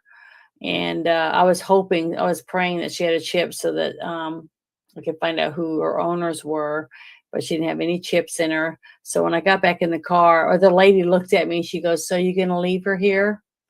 And then I just started crying. It was terrible. So I got her, put her in the car with me, and I made a couple videos. I posted them on Twitter. Okay. And but the thing is, I took her to a PetSmart. I got her some bowls. I got her food because I didn't have any food. I was taking hot dogs out of my refrigerator, and I had some chicken and rice the first day, and that's what I fed her because that's the stuff I normally feed my chickens. I give them the scraps and leftovers and the heels of the bread and all that kind of stuff. But this puppy was able to get it. Well, now the puppy's not allowed. I'm not going to let the puppy have any more people food because to me, I had my other 2 dogs for 15 and almost 14 years. And I never fed them table scraps and stuff. I always gave them, like pig's ears or chicken jerky as a treat, but they got their kibble, which is good for their teeth. You don't want soft dog food unless the dog's, losing their teeth or whatever. But I believe in a good dog's diet and good exercise and lots of water for a dog to live a long, healthy life. So hopefully that's what will happen. And I named her Winter because she is white and it's winter. And I thought it would be a pretty appropriate name for her. And she comes when I call her that. So maybe it's just because she likes me. I don't know. But yeah, I didn't think I'd ever get another pet. So, but she just showed up on my porch. I went to my dad's and it's a 3-hour drive and it was 3 hours back. And when I came home, she was sitting on my porch. I don't know how she got there or who brought her, but or if someone dumped her, or if she got lost. I mean, I don't know. I put one of my daughters put an ad in Facebook or whatever that's called, not an ad, but in the Facebook community page or something like that, and it had pictures and a video. And I said, please contact me, but nobody said anything. Not one post. That's why I tried the chip thing because I thought if I did the chip, that maybe took the chance for that. But I live in a rural area now. People just don't have the money to do that kind of stuff. Now, if I still lived in New Orleans full time, then yeah, that'd be more likely if I found a dog there, especially one that looks as pretty as her. I mean, she looks like she's an expensive dog, but I mean, I don't know. I've had some people say that it's a white shepherd that they raise, white shepherds, but it's not a German shepherd. It's just called a white shepherd. So I don't know. There's a lot of white shepherds here in Texas I'm seeing. Mm-hmm. They're really pretty, and she's really sweet. So when I first got there, every time I tried to open the door, she tried to come in the house. Okay, but I wouldn't let her in because I don't know what and I had to wash my hands after I pet her and stuff because I don't know what kind of dander, what she has on her and stuff. And I can get it in my eyes and stuff, or something. I don't know what she has on her, so I've been real careful about that. But after I get her shots and everything, then I'll be able to get it groomed, too. But right now, no grooming place will take her because she doesn't have her shots. I don't have any record of it. I don't have anything on her yet. So we will see what happens. But I'll keep everybody updated. I will definitely put stuff in my Discord to keep everybody updated on her because I think she's a beautiful dog and she's so soft. I couldn't believe I never felt fur on it feels like rabbit's fur almost. It's so fine and fluffy and beautiful. But Bruce, did you see any of the pictures of her? I just posted a meme on your Hangout channel, so. Uh-oh. Well, yeah. Like, well, first, whenever you got the dog and you showed me a photo of it, I'm like, oh, it looks Yeah. like a little Vopine Italiano. Yeah, But a little I'm like, bit. no, not really. And then I'm like, well, the American Eskimo dog, that's almost the same fucking thing. They're both Spitz type dogs. And Mhm. yours doesn't really look like a Spitz type dog. Yours No, it looks more like a shepherd type. Like it almost looks like an Australian shepherd or something, but white, because its eyes are really, really crystal blue color. So then we have your video, and it Oh, went, Link that's Logan. when I cry in. Yeah. That's when I found out the chip didn't blue color. So then we have your video. Smart and buy her a bunch of gifts. Link That's Logan. when I cry in. Yeah. Okay, she doesn't have. That's when I found out the chip didn't color. So anyway, let me turn off my boomer. All right. So after we watched that video, I put in this meme here. Mm-hmm. Yeah. Holy fuck, I love being white. Oh, it's cute. But it's a big fucking fluffy dog. If you get upset because the fucking dog loves being fluffy and white, fuck you. Yeah. Fucking sensitive bitches out there. Yeah. There I had this one person that was really mean to me on Twitter because of I'm not going to say their name or anything, but they were mad when they found out that I hadn't put her in the house. I mean, I was like, I live in a rural area. Most people here have working dogs and stuff, and they don't put their dogs in the house. I mean, if it was outside, the chickens. Yeah, I had a a lot of dogs that they keep outside to protect their properties and stuff. But I don't know. It was terrible. That you live in an area where you need to protect your property, and the dog will be will get used to it. And I'm sure, it wants to come inside all the time because it was used to that lifestyle before. Well, you're not Janet's house now. And But honestly, I don't know if it was an indoor dog. I mean, I think it just wanted in because I was going in. You know what I mean? Because if I'm outside, it just sits right by me. Just comes over and puts its head on my lap and stuff like that. I think it just wanted to be with me. But when I got a piece of twine and I put it around her neck to take her out to the car because I was going to go get her chipped, to see if she had a chip or whatever. And she did not want to get in the car. And all I could think of was she's petrified I'm taking her to dump her, like someone did to me. Because I have 4.5 acres and I have a huge, long driveway, as long as a football field. That's a long way for a dog to just run down to my house when there's other houses that are closer to the road. You know what I mean? So it's almost like I feel like someone targeted my house to dump the dog at my house. And now it's not strange that happens. I mean, every year I used to find, kittens, other dogs, litters of puppies that people just bring out and dump, and look at how long it's been. Lots of people this is why I hate holidays and people giving pets. Every Easter, you'll find all these rabbits and baby ducks and stuff that people get as a gift for Easter. And then they don't want to take care of it. They go, I don't have to take care of a duck, or I don't need to take this puppy. Now it's chewing up stuff and it's pooping in the house. So they just take it down the street and dump it. And that's sad. I wish it was a law. I wish every single person that did that would be arrested because I think that's horrid. I already talked to the vet on the phone. I said, well, I know I'm going to have her. I want to have her spayed. And she said, well, we'll have to make an appointment tomorrow when you bring her in because we won't be able to get her until June because she's booked up. Because you got to remember, too, I'm in a rural area. So there's like 2 vets anywhere near me, unless I want to drive to Little Rock or somewhere like that because I'm, in a rural area. There's just not a lot of people that do that stuff. And but I'm definitely going to be good to her. I mean, I had my Chihuahua for almost 16 years. And my little Shih Tzu was almost 15 when he finally died. But both of them were blind and deaf. They had great lives. But man, it devastated me. That's why I didn't think I would. I just didn't think I'd ever get another pet. And this one, I didn't go pick it. It picked my house. So, So now I have a beautiful little white dog, and I hope, I can't wait to see what kind of relationship we have. And I'm going to sign up to take classes so I can teach her to sit and stay and all that stuff on my own. So I can't maybe I'll wait to see video the it. videos you make with the dog. I can't wait myself. That's what I'm waiting on. I know that sounds It was terrible. really hard. The second video that I posted, because I'm crying, because after I got her, checked her for her chip, she's laying in the on the floorboard of my car, because my seat had tons of stuff on it, and I already had it in there.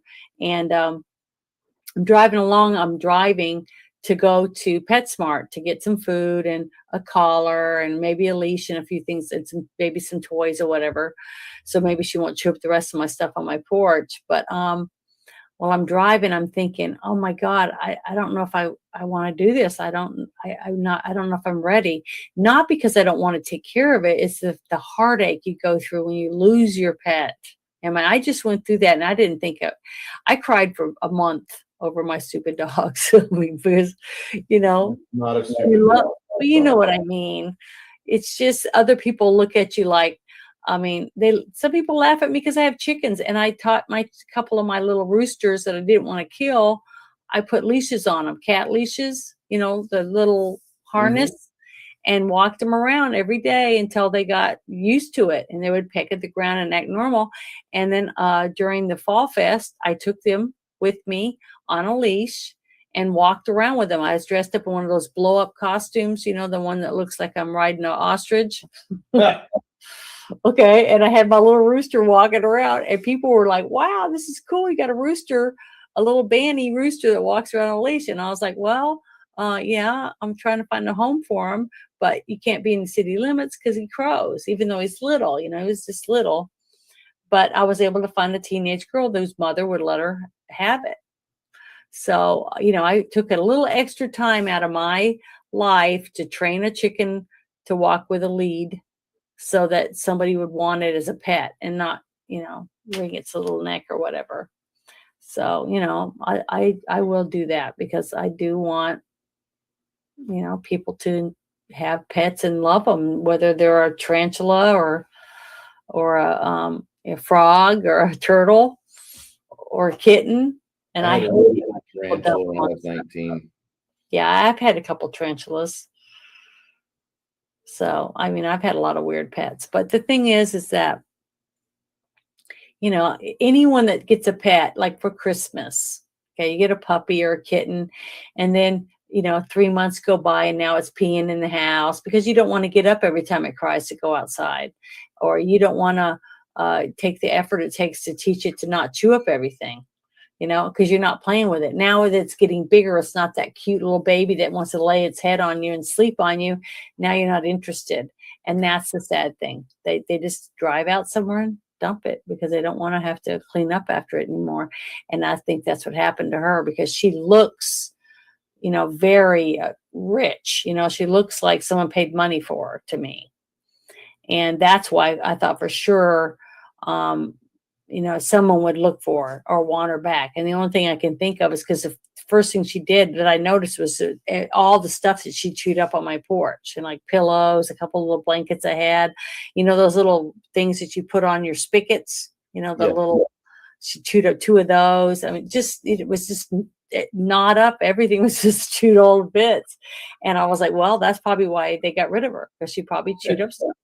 But, you got to remember too, she's got little needle teeth, because I can feel her when she bites on my hand, she bites real gently, like she knows that this is my hand compared to a toy. So she's very gentle.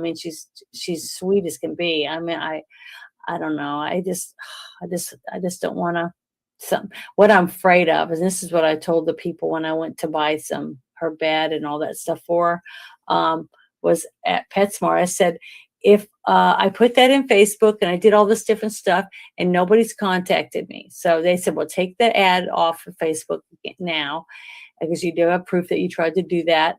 And then once you take your dog to the vet and get it shots and it's named and all that stuff, then they shouldn't be able to legally take your pet from you. And that's what I'm worried about.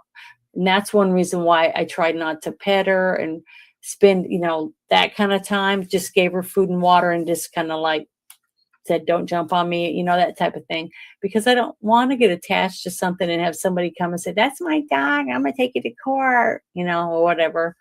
So we'll see what happens. But I think someone dumped her because they didn't want it chewing up stuff and everything. But I'm willing to take classes or whatever I have to with her, spend, make an extra piece of art and sell it. So I'll have the money to spend on her. So, oh, well, I can't help it. I'll do that for her because she seems like a real sweetheart. There was a day about 3 months ago, about 4 or 5 months ago, where I was at work, driving a work van, and I was leaving this one house after I did an inspection, and I see this kitten at the side of the road after I come out this big long driveway. Aww. And yeah, this kitten's like this size, okay? Like you hold it in one hand and it doesn't overlap your fingers or the meat of your palm. Small, like new baby kitten. Mm-hmm. And like, and I shouldn't, but that cat's right by the road. And I go to the road, I go to the ditch, and as I'm scooping up the little kitten, bring with me in my work van, Mm-hmm. I see the dead mother cat. Oh, And a couple other dead kittens in the ditch where like somebody just dumped it all out, and there was like a couple of them that were alive apparently, but there's only 3 dead ones. The dead mama cat and this little kitten that's alive and mewing like crazy. So I get it in the van. No sooner do I get it in the van and I shut off everything and I'm trying to ease the little cat. Like, it'll be okay, buddy. I want to take you somewhere where there's a bunch of people and you're going to find an owner. mm-hmm. And the cat's trying to attach to me, trying to meow, meow, meow. And I'm not a cat guy. I'm not a cat guy. I think about for a moment, I could take this cat to a Chinese buffet and it would all be over. Yeah, I know what you're saying. So then my boss calls me, and then along with the road noise, meow, meow, meow, meow, meow. My boss like, where the fuck are you?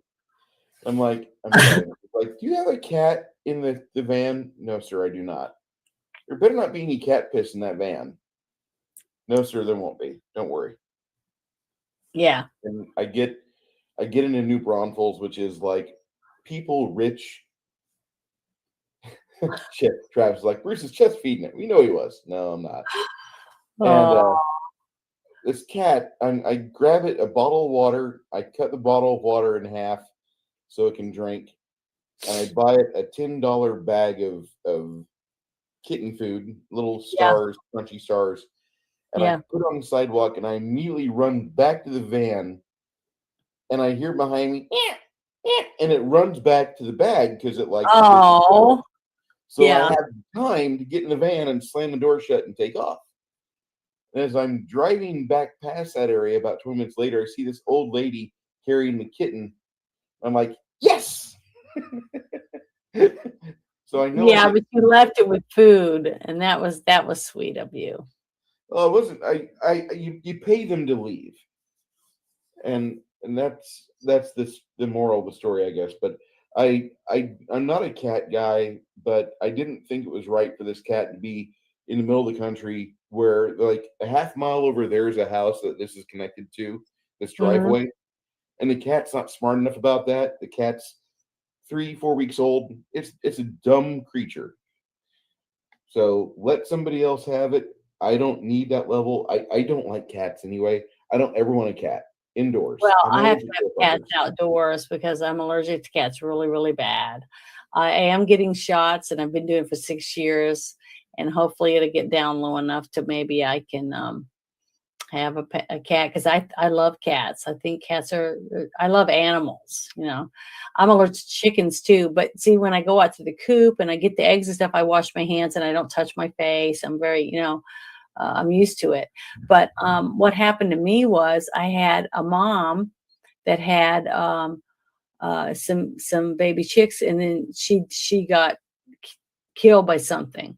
So I had these baby chicks. And it got me to where, okay, I'm going to get my flock a little bit bigger, but I had this little coop. I have a smaller coop over near my house, has a spotlight and stuff on it that comes on with motion.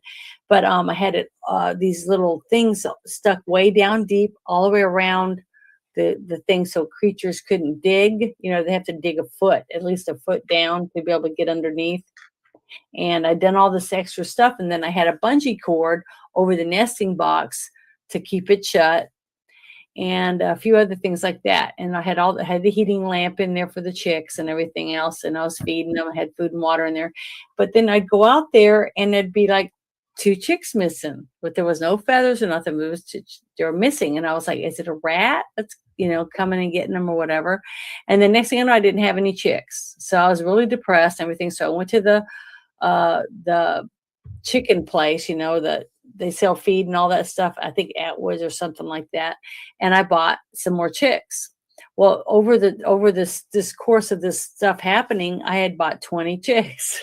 So I had 20 chicks that I lost, every one of them, because something was getting them. And then finally I kept paying attention and I heard something out there. So I ran out there and had a spotlight, and it was a mom raccoon, or a big raccoon. It was pushing up like this on the bungee cord and reaching in with his other hand and taking out a baby chicken, just eating it. That's what that.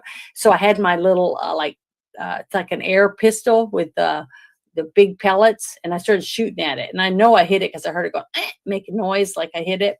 So I was like, good, got rid of that piece of shit, because I was pissed, because it was eating all my baby chicks. Well, then it was like 2 nights later, I heard noises on my front porch. And I said, oh, that raccoon's back and is trying to open that bin I have with a locking door with my baby chick feed in, even though I didn't have any chicks anymore. They were all gone. So I got my 9mm and I went to the door and I opened the door real slow, and I laid down on the ground and I got my gun ready to go at ground level. And I creep the door open and I see 2 tiny kitten-sized baby raccoons. And they come walking up to the door. One of them's up on its hind legs and it's like looking at me. And I got my 9mm and I'm like, I can't shoot kittens. I mean, they were tiny. They were making that noise like sound like that. Oh, it was so cute. They were so, and I felt terrible because there was no mom, because I'd shot it. I'd killed the mom. So I was like, oh, I suck. So I was like, I suck. So I just shut the door and just let them get whatever they wanted. And then after like a couple more days, I never found them again. So they either got run over or I don't know what happened. But yeah, I felt really bad after that, because normally I would set a trap out there and catch them. But see, I was not thinking it was a raccoon. I was thinking it was rats or something, because I don't know why. That was dumb of me in the first place. But I've had bear out there. I got a video of the black bear on my Janet from Another Planet videos. And then I've had a coyote. I've had fox, hawks, eagles, owls. My chickens are just like, it's a daily smorgasbord. That's why you have to have mean roosters. But see, not only do we want chickens and roosters, but I want guinea fowl. I don't want guineas. Oh, they're so noisy. Have you ever had guinea? I have to deal with them at my job because everybody has them, because they do fairly well about the snakes that are around here, the rattlesnakes. Mm-hmm. They might not be able to fend themselves off, but they will make so much noise it'll wake you up and make you come outside with your gat, and you'll find the rattlesnake trying to get around the guinea to get to the rest of like your hen house or whatever. Yeah. And that's why you have a guinea. You don't have a guinea because you enjoy the noise it makes. No, that's miserable. That's misery. Mm-hmm. Yeah, they're very noisy. But see, when I have chickens, my chickens, they don't really make that much noise. You can hear them buck, buck, buck, buck, but it's real low. It's your rooster that crows all day long. Yeah, that's the rooster makes a lot of noise, which a lot of the HOAs here don't allow you to have a rooster. Yeah, because Me upset. and they don't just crow in the morning. They start no. crowing. They crow all day long. All day. Like So, it could be 3 in the afternoon, and there they are, 80 decibels.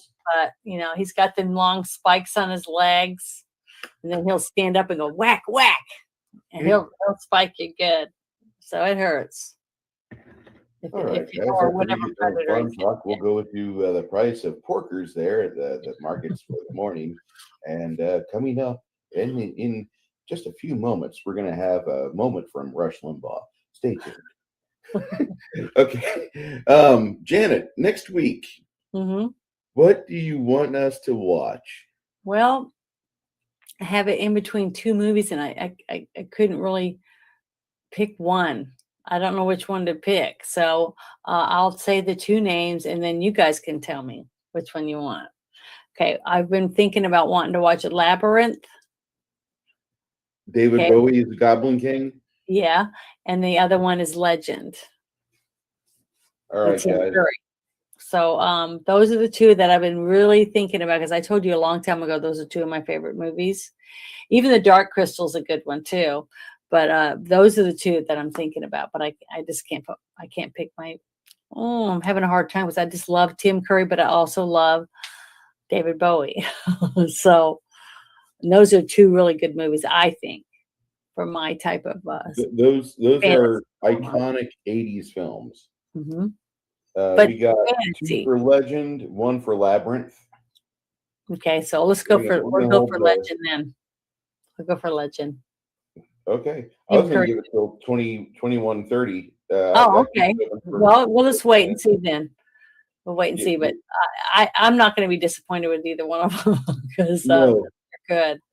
The only thing is, I've had 2 or 3 people that have been asking me to do the Never Ending Story too. Also, but I'm just not right now. I've been so crying and everything so much from all this stuff with the dog that I just can't handle seeing a Trey go through all that again for right now. That is how you know Janet is an OG. When the first thing out of her mouth about Never Ending Story is Atreyu's tragedy. Well, it's sad. And I've been through so much of this, with fighting with people and having to get a dog and trying to figure out whether I want to, and it's made me think about my dogs I lost again. It's been very emotional for me the last 4 days. So I'm sorry. And plus I'm a girl. Does that give me a little bit of leeway? Okay. No. Yeah, that dog scene was rough. Yeah, it was tough. I mean, because how many kids, all of us in this room tonight, all were kids, and every one of us had a pet. I'm sure almost it didn't matter if it was a frog or what it was that died. And it's a hard thing to deal with, and it brings back memories. And I don't know a single person that watched that movie that weren't affected by that scene. It was very, very very well done. Yeah, it was very well done, but it tugged at your heartstrings because we all went through the desperation of saying, no, don't die. Right. Well, Legend has the votes. We will be watching Legend next week. Awesome. I'm excited because I love that movie. I love Tim Curry. That's a good movie. And there's been a lot of talk about it on the internet, thank God, because it is one of those films that it's kind of a cult classic. Mm-hmm. You got Tom Cruise before he had the teeth job. You know what I'm talking about. Yeah, before he was stuck up. He's not a big star in this movie. This is a movie that you get Tom Cruise trying to be a good actor before he became Maverick. Yep. And this is a very interesting film if you're into that sort of a lot of characters in it that all have meaningful parts in it. That's another thing I like about it, because you don't get a lot of movies like that. Well, you've also got, I believe it's Phoebe Cates in the lead actress role, right? Yeah. Yeah, and I think she's like a princess. she's got a special spot in many men's hearts thanks to Fast Times at Ridgemont High. Yep. Yeah, she's beautiful. But it was a beautiful, beautiful movie to me. The sets and it's so elaborate and dreamy. I loved them. I thought they were very beautiful. Yeah, we'll have a lot to discuss about just the set design and the special effects of this movie coming up next week. Which this is that's one thing I missed about this movie that we watched yesterday was it's really hard to critique about the set design or the music score and all the different things like that, because you can't do that with a cartoon. There's just not it's not the same draw that you get from each scene when it's a cartoon. It just doesn't I'll have to have you watch the first few episodes of Goblin Slayer sometime soon, so you can reevaluate your opinion on anime and cartoons, because like certain cartoons, like low budget cartoons and things like South Park are pretty easy. Like the script is good, the voices are good, and that's basically the only thing you can critique on. You can't really in the music, that's all you can do. Yeah, pretty much. But you have in certain, like when people are there and they're like truly artists, and they might be a little pretentious about their work, but they put out a product that has a defined look and edge to it. And I'm going to just say that there's certain forms of cartoons or anime or even CGI animation that really go very far for telling a story. I understand that South Park, that was the Imagination-Land was a big departure from what we usually watch, because I love great set design and great practical effects, and I'm a big sucker for just Jim Henson's workshop shit. I mean, you have me watch anything with those items, and I'm there, fall down, watch it. I'll watch it 2 or 3 times. It's great, but I'm so much into that. But then you have shows like Goblin Slayer that they build this really good narrative around the very simple idea, around a simple character, really. But then they give the character a lot of backing, and they let him interact with people, and he's very he doesn't change that much. But once people understand that, they realize, well, he's not an Asperger's victim. He's actually just very focused with his life. He's a man of focus and will and commitment. He is John Wick in this world. Yeah. I'll have to have you watch it, because I think that you'll have a change of tune for certain bits of media within the realm of animation. I think you'll just be like, there's certain things that you have to wrap your arms around and be like, this was perfect. It tells a great story. And I don't remember the name of them, but I've seen a couple of cartoons, and it almost looked real. Like the scenery, the nature scenes and stuff like that. But I can't remember the name of them right now. But if I remember, I'll send it to you on the message and tell you this is what I was talking about. So it's almost like some of the video games you play, and they have the cut scenes, and it's like it's amazing the graphics and the detail in these, and they're not real reality. So it just depends, and plus your imagination's better than anything, even real life, basically, I think.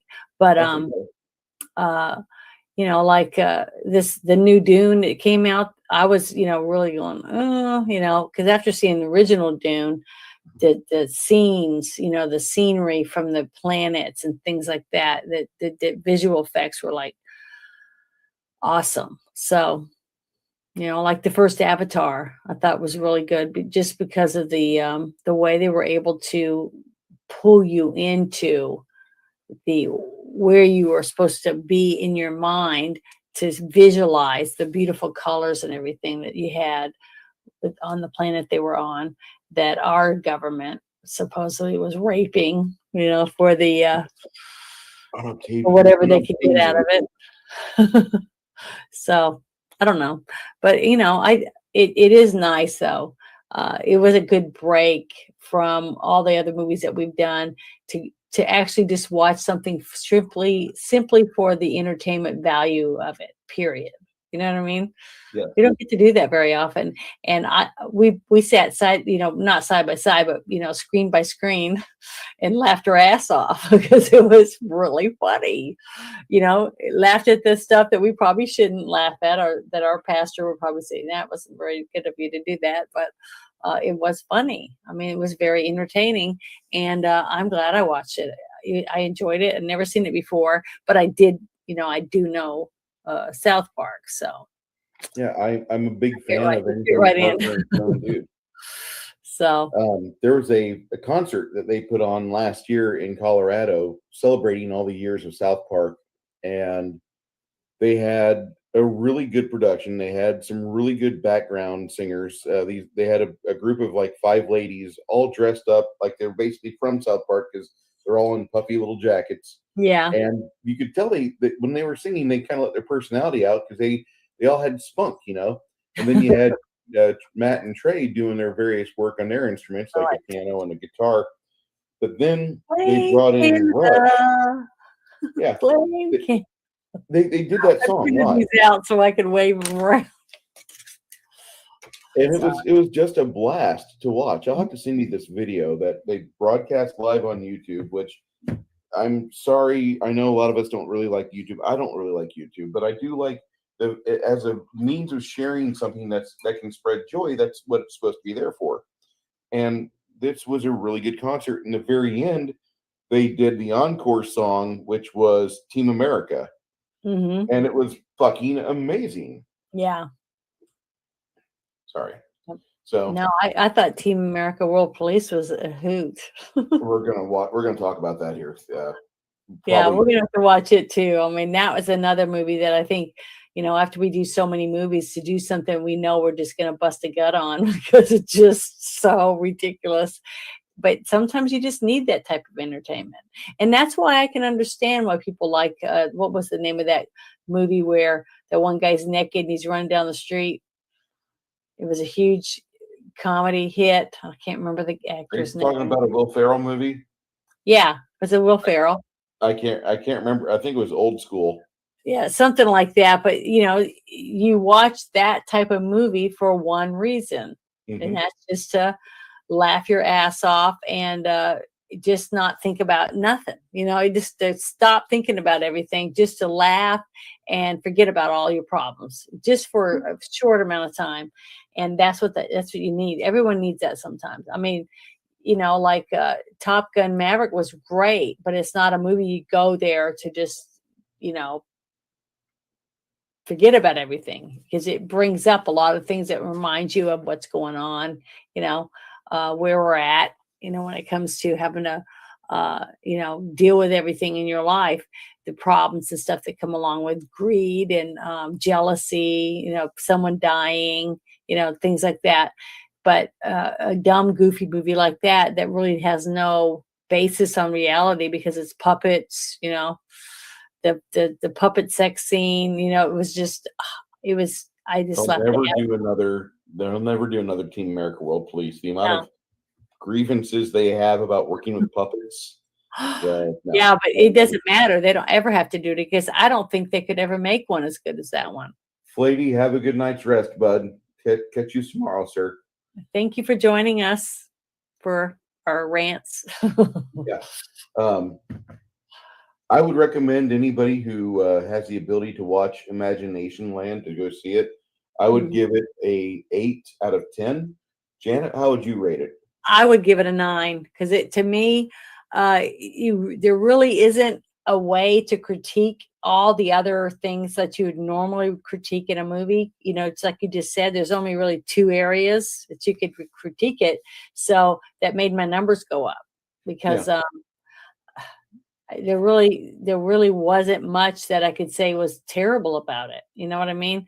The only thing I'm not giving it a 10 for is because it's got a lot of things that are not for children, and they really throw a lot of certain people under the bus, different, like Christians and stuff when it comes to the imagination part. Yeah. But besides that, there isn't anything bad about it to me. I mean, everything about it is entertainment value. Is almost 99.9. You know what I mean? So it's hard to grade that a bad. So a 9's the highest I've ever given. And that's the reason why. It's because there's no way to critique the other little things, the editing and the music score. You can't do any of that because there really isn't anything besides the cartoon and the script. The drawings and the scripts. Basically, that's it. The people in the show look like who they're supposed to be. They sounded like who they were supposed to be, and I laughed my ass off. So, I gotta thank Travis. Do what? Travis J1975 says, "You're welcome for recommending this movie." Yeah, dude. This was a hit. This was a really fun watch. It was very entertaining, and it's always nice, even though I loved South Park and I watch as much as I can. You can't watch everything because you got other stuff going on or whatever, and then that time goes by where you miss those 3 or 4 episodes, and then a couple years go by and you still didn't get to watch it. So it's nice, to get to watch something I've never seen, which is great, because you've had me watch, I think, 3 or 4 movies I've never seen before, and it's neat. I like it. It's nice to absorb something new. Yeah, absorb something that you didn't get to absorb, but it's in the same realm of good movies. You know what I mean? It's not today's movies, so it's already got an upper hand, basically, because it isn't from today. I actually just saw a really good movie that was out 6 months ago called Everything Everywhere All at Once. I've heard of that. It's good. What's it about? This lady, and she's trying to live a normal life, but that's not going to be possible because in other realities, in other parallel worlds, she's not a normal office worker. She's somebody that has a decided, she has a destiny. And it felt like I was watching a Indian film because there were moments where I was crying one moment and 20 seconds later I'm clapping my hands like a seal, happy and overreacting. And then I'm laughing and then I'm back to crying within 2 minutes because all this stuff starts coming around, and the movie comes very full circle, but you come to realize that the reason why she's going through all of this is because she's a fractured person. And once she starts being able to deal with the fact that she might be normal here, but somewhere else she's not, the movie quickly goes from Act 1 to Act 2 very fast. And then Act 2's got an amazing set of fights in it. It has a really good score. I would recommend that movie to anybody.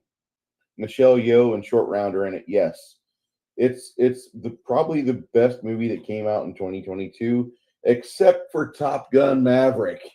Which, as a former Navy squid, I can't say Michelle Yeoh over Tom Cruise because I can't. Watching him screw up and screw around and try to down F-35s with a F-14 is pure joy. And I think everybody should watch that, even though he doesn't really, he does get 3 in this movie, but he's now an ace at the end of that movie. But you have to remember, one of those planes that he uses he uses a plane as a decoy on a heat-seeking missile.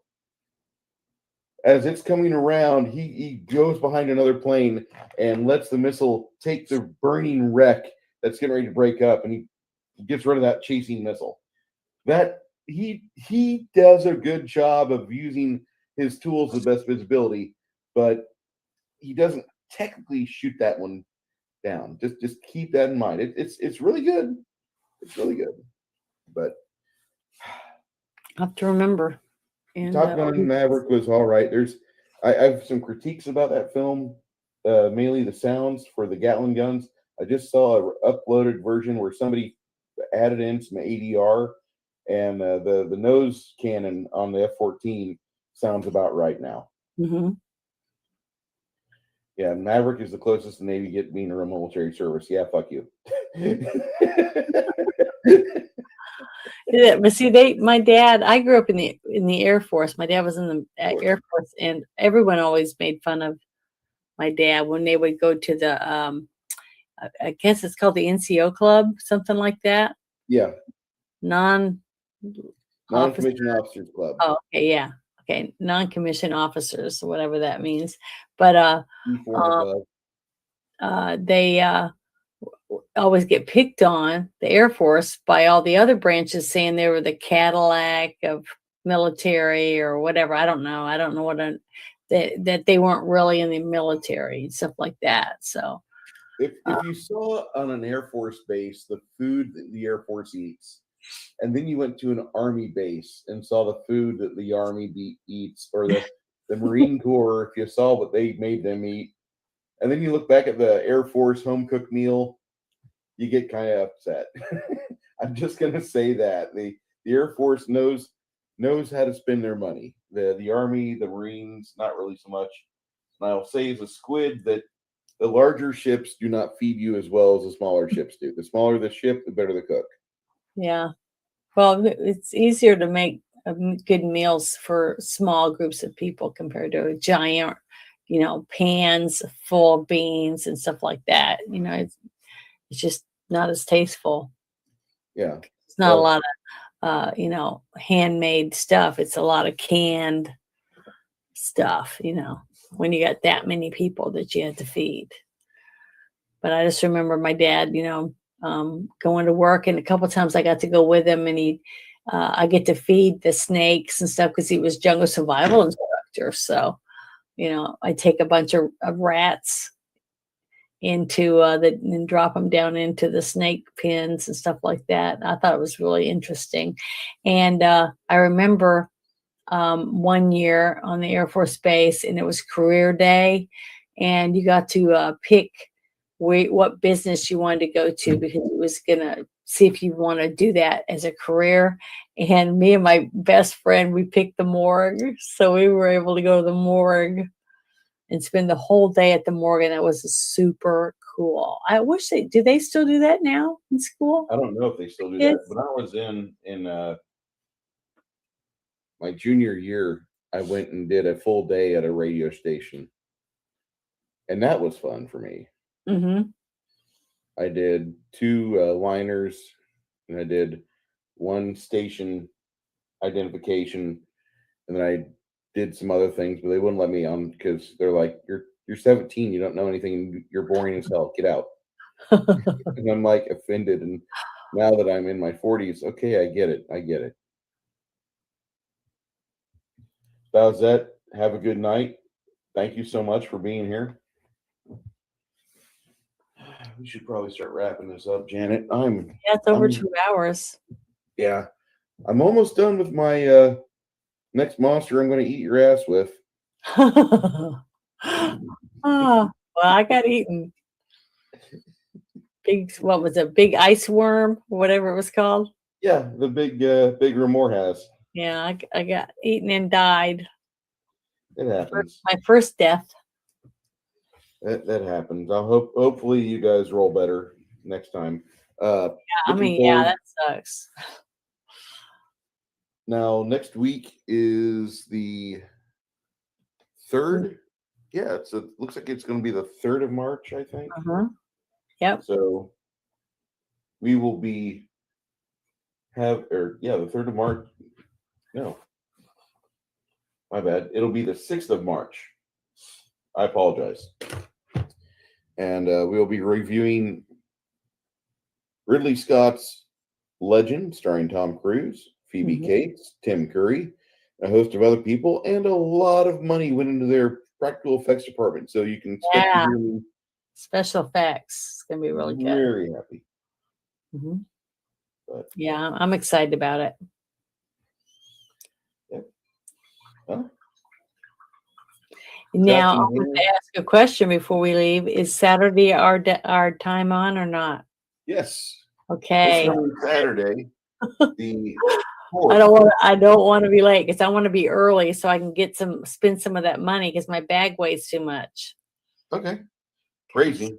Okay. We will be getting together on Saturday, the 4th of March, roughly about 12:30. I've got Travis and Tiffany coming by to hang out, and I know the Gregs will probably be here as well. So I'll try to keep the noise down on my end, be muting the microphone whenever I'm not trying to talk or they're trying to talk.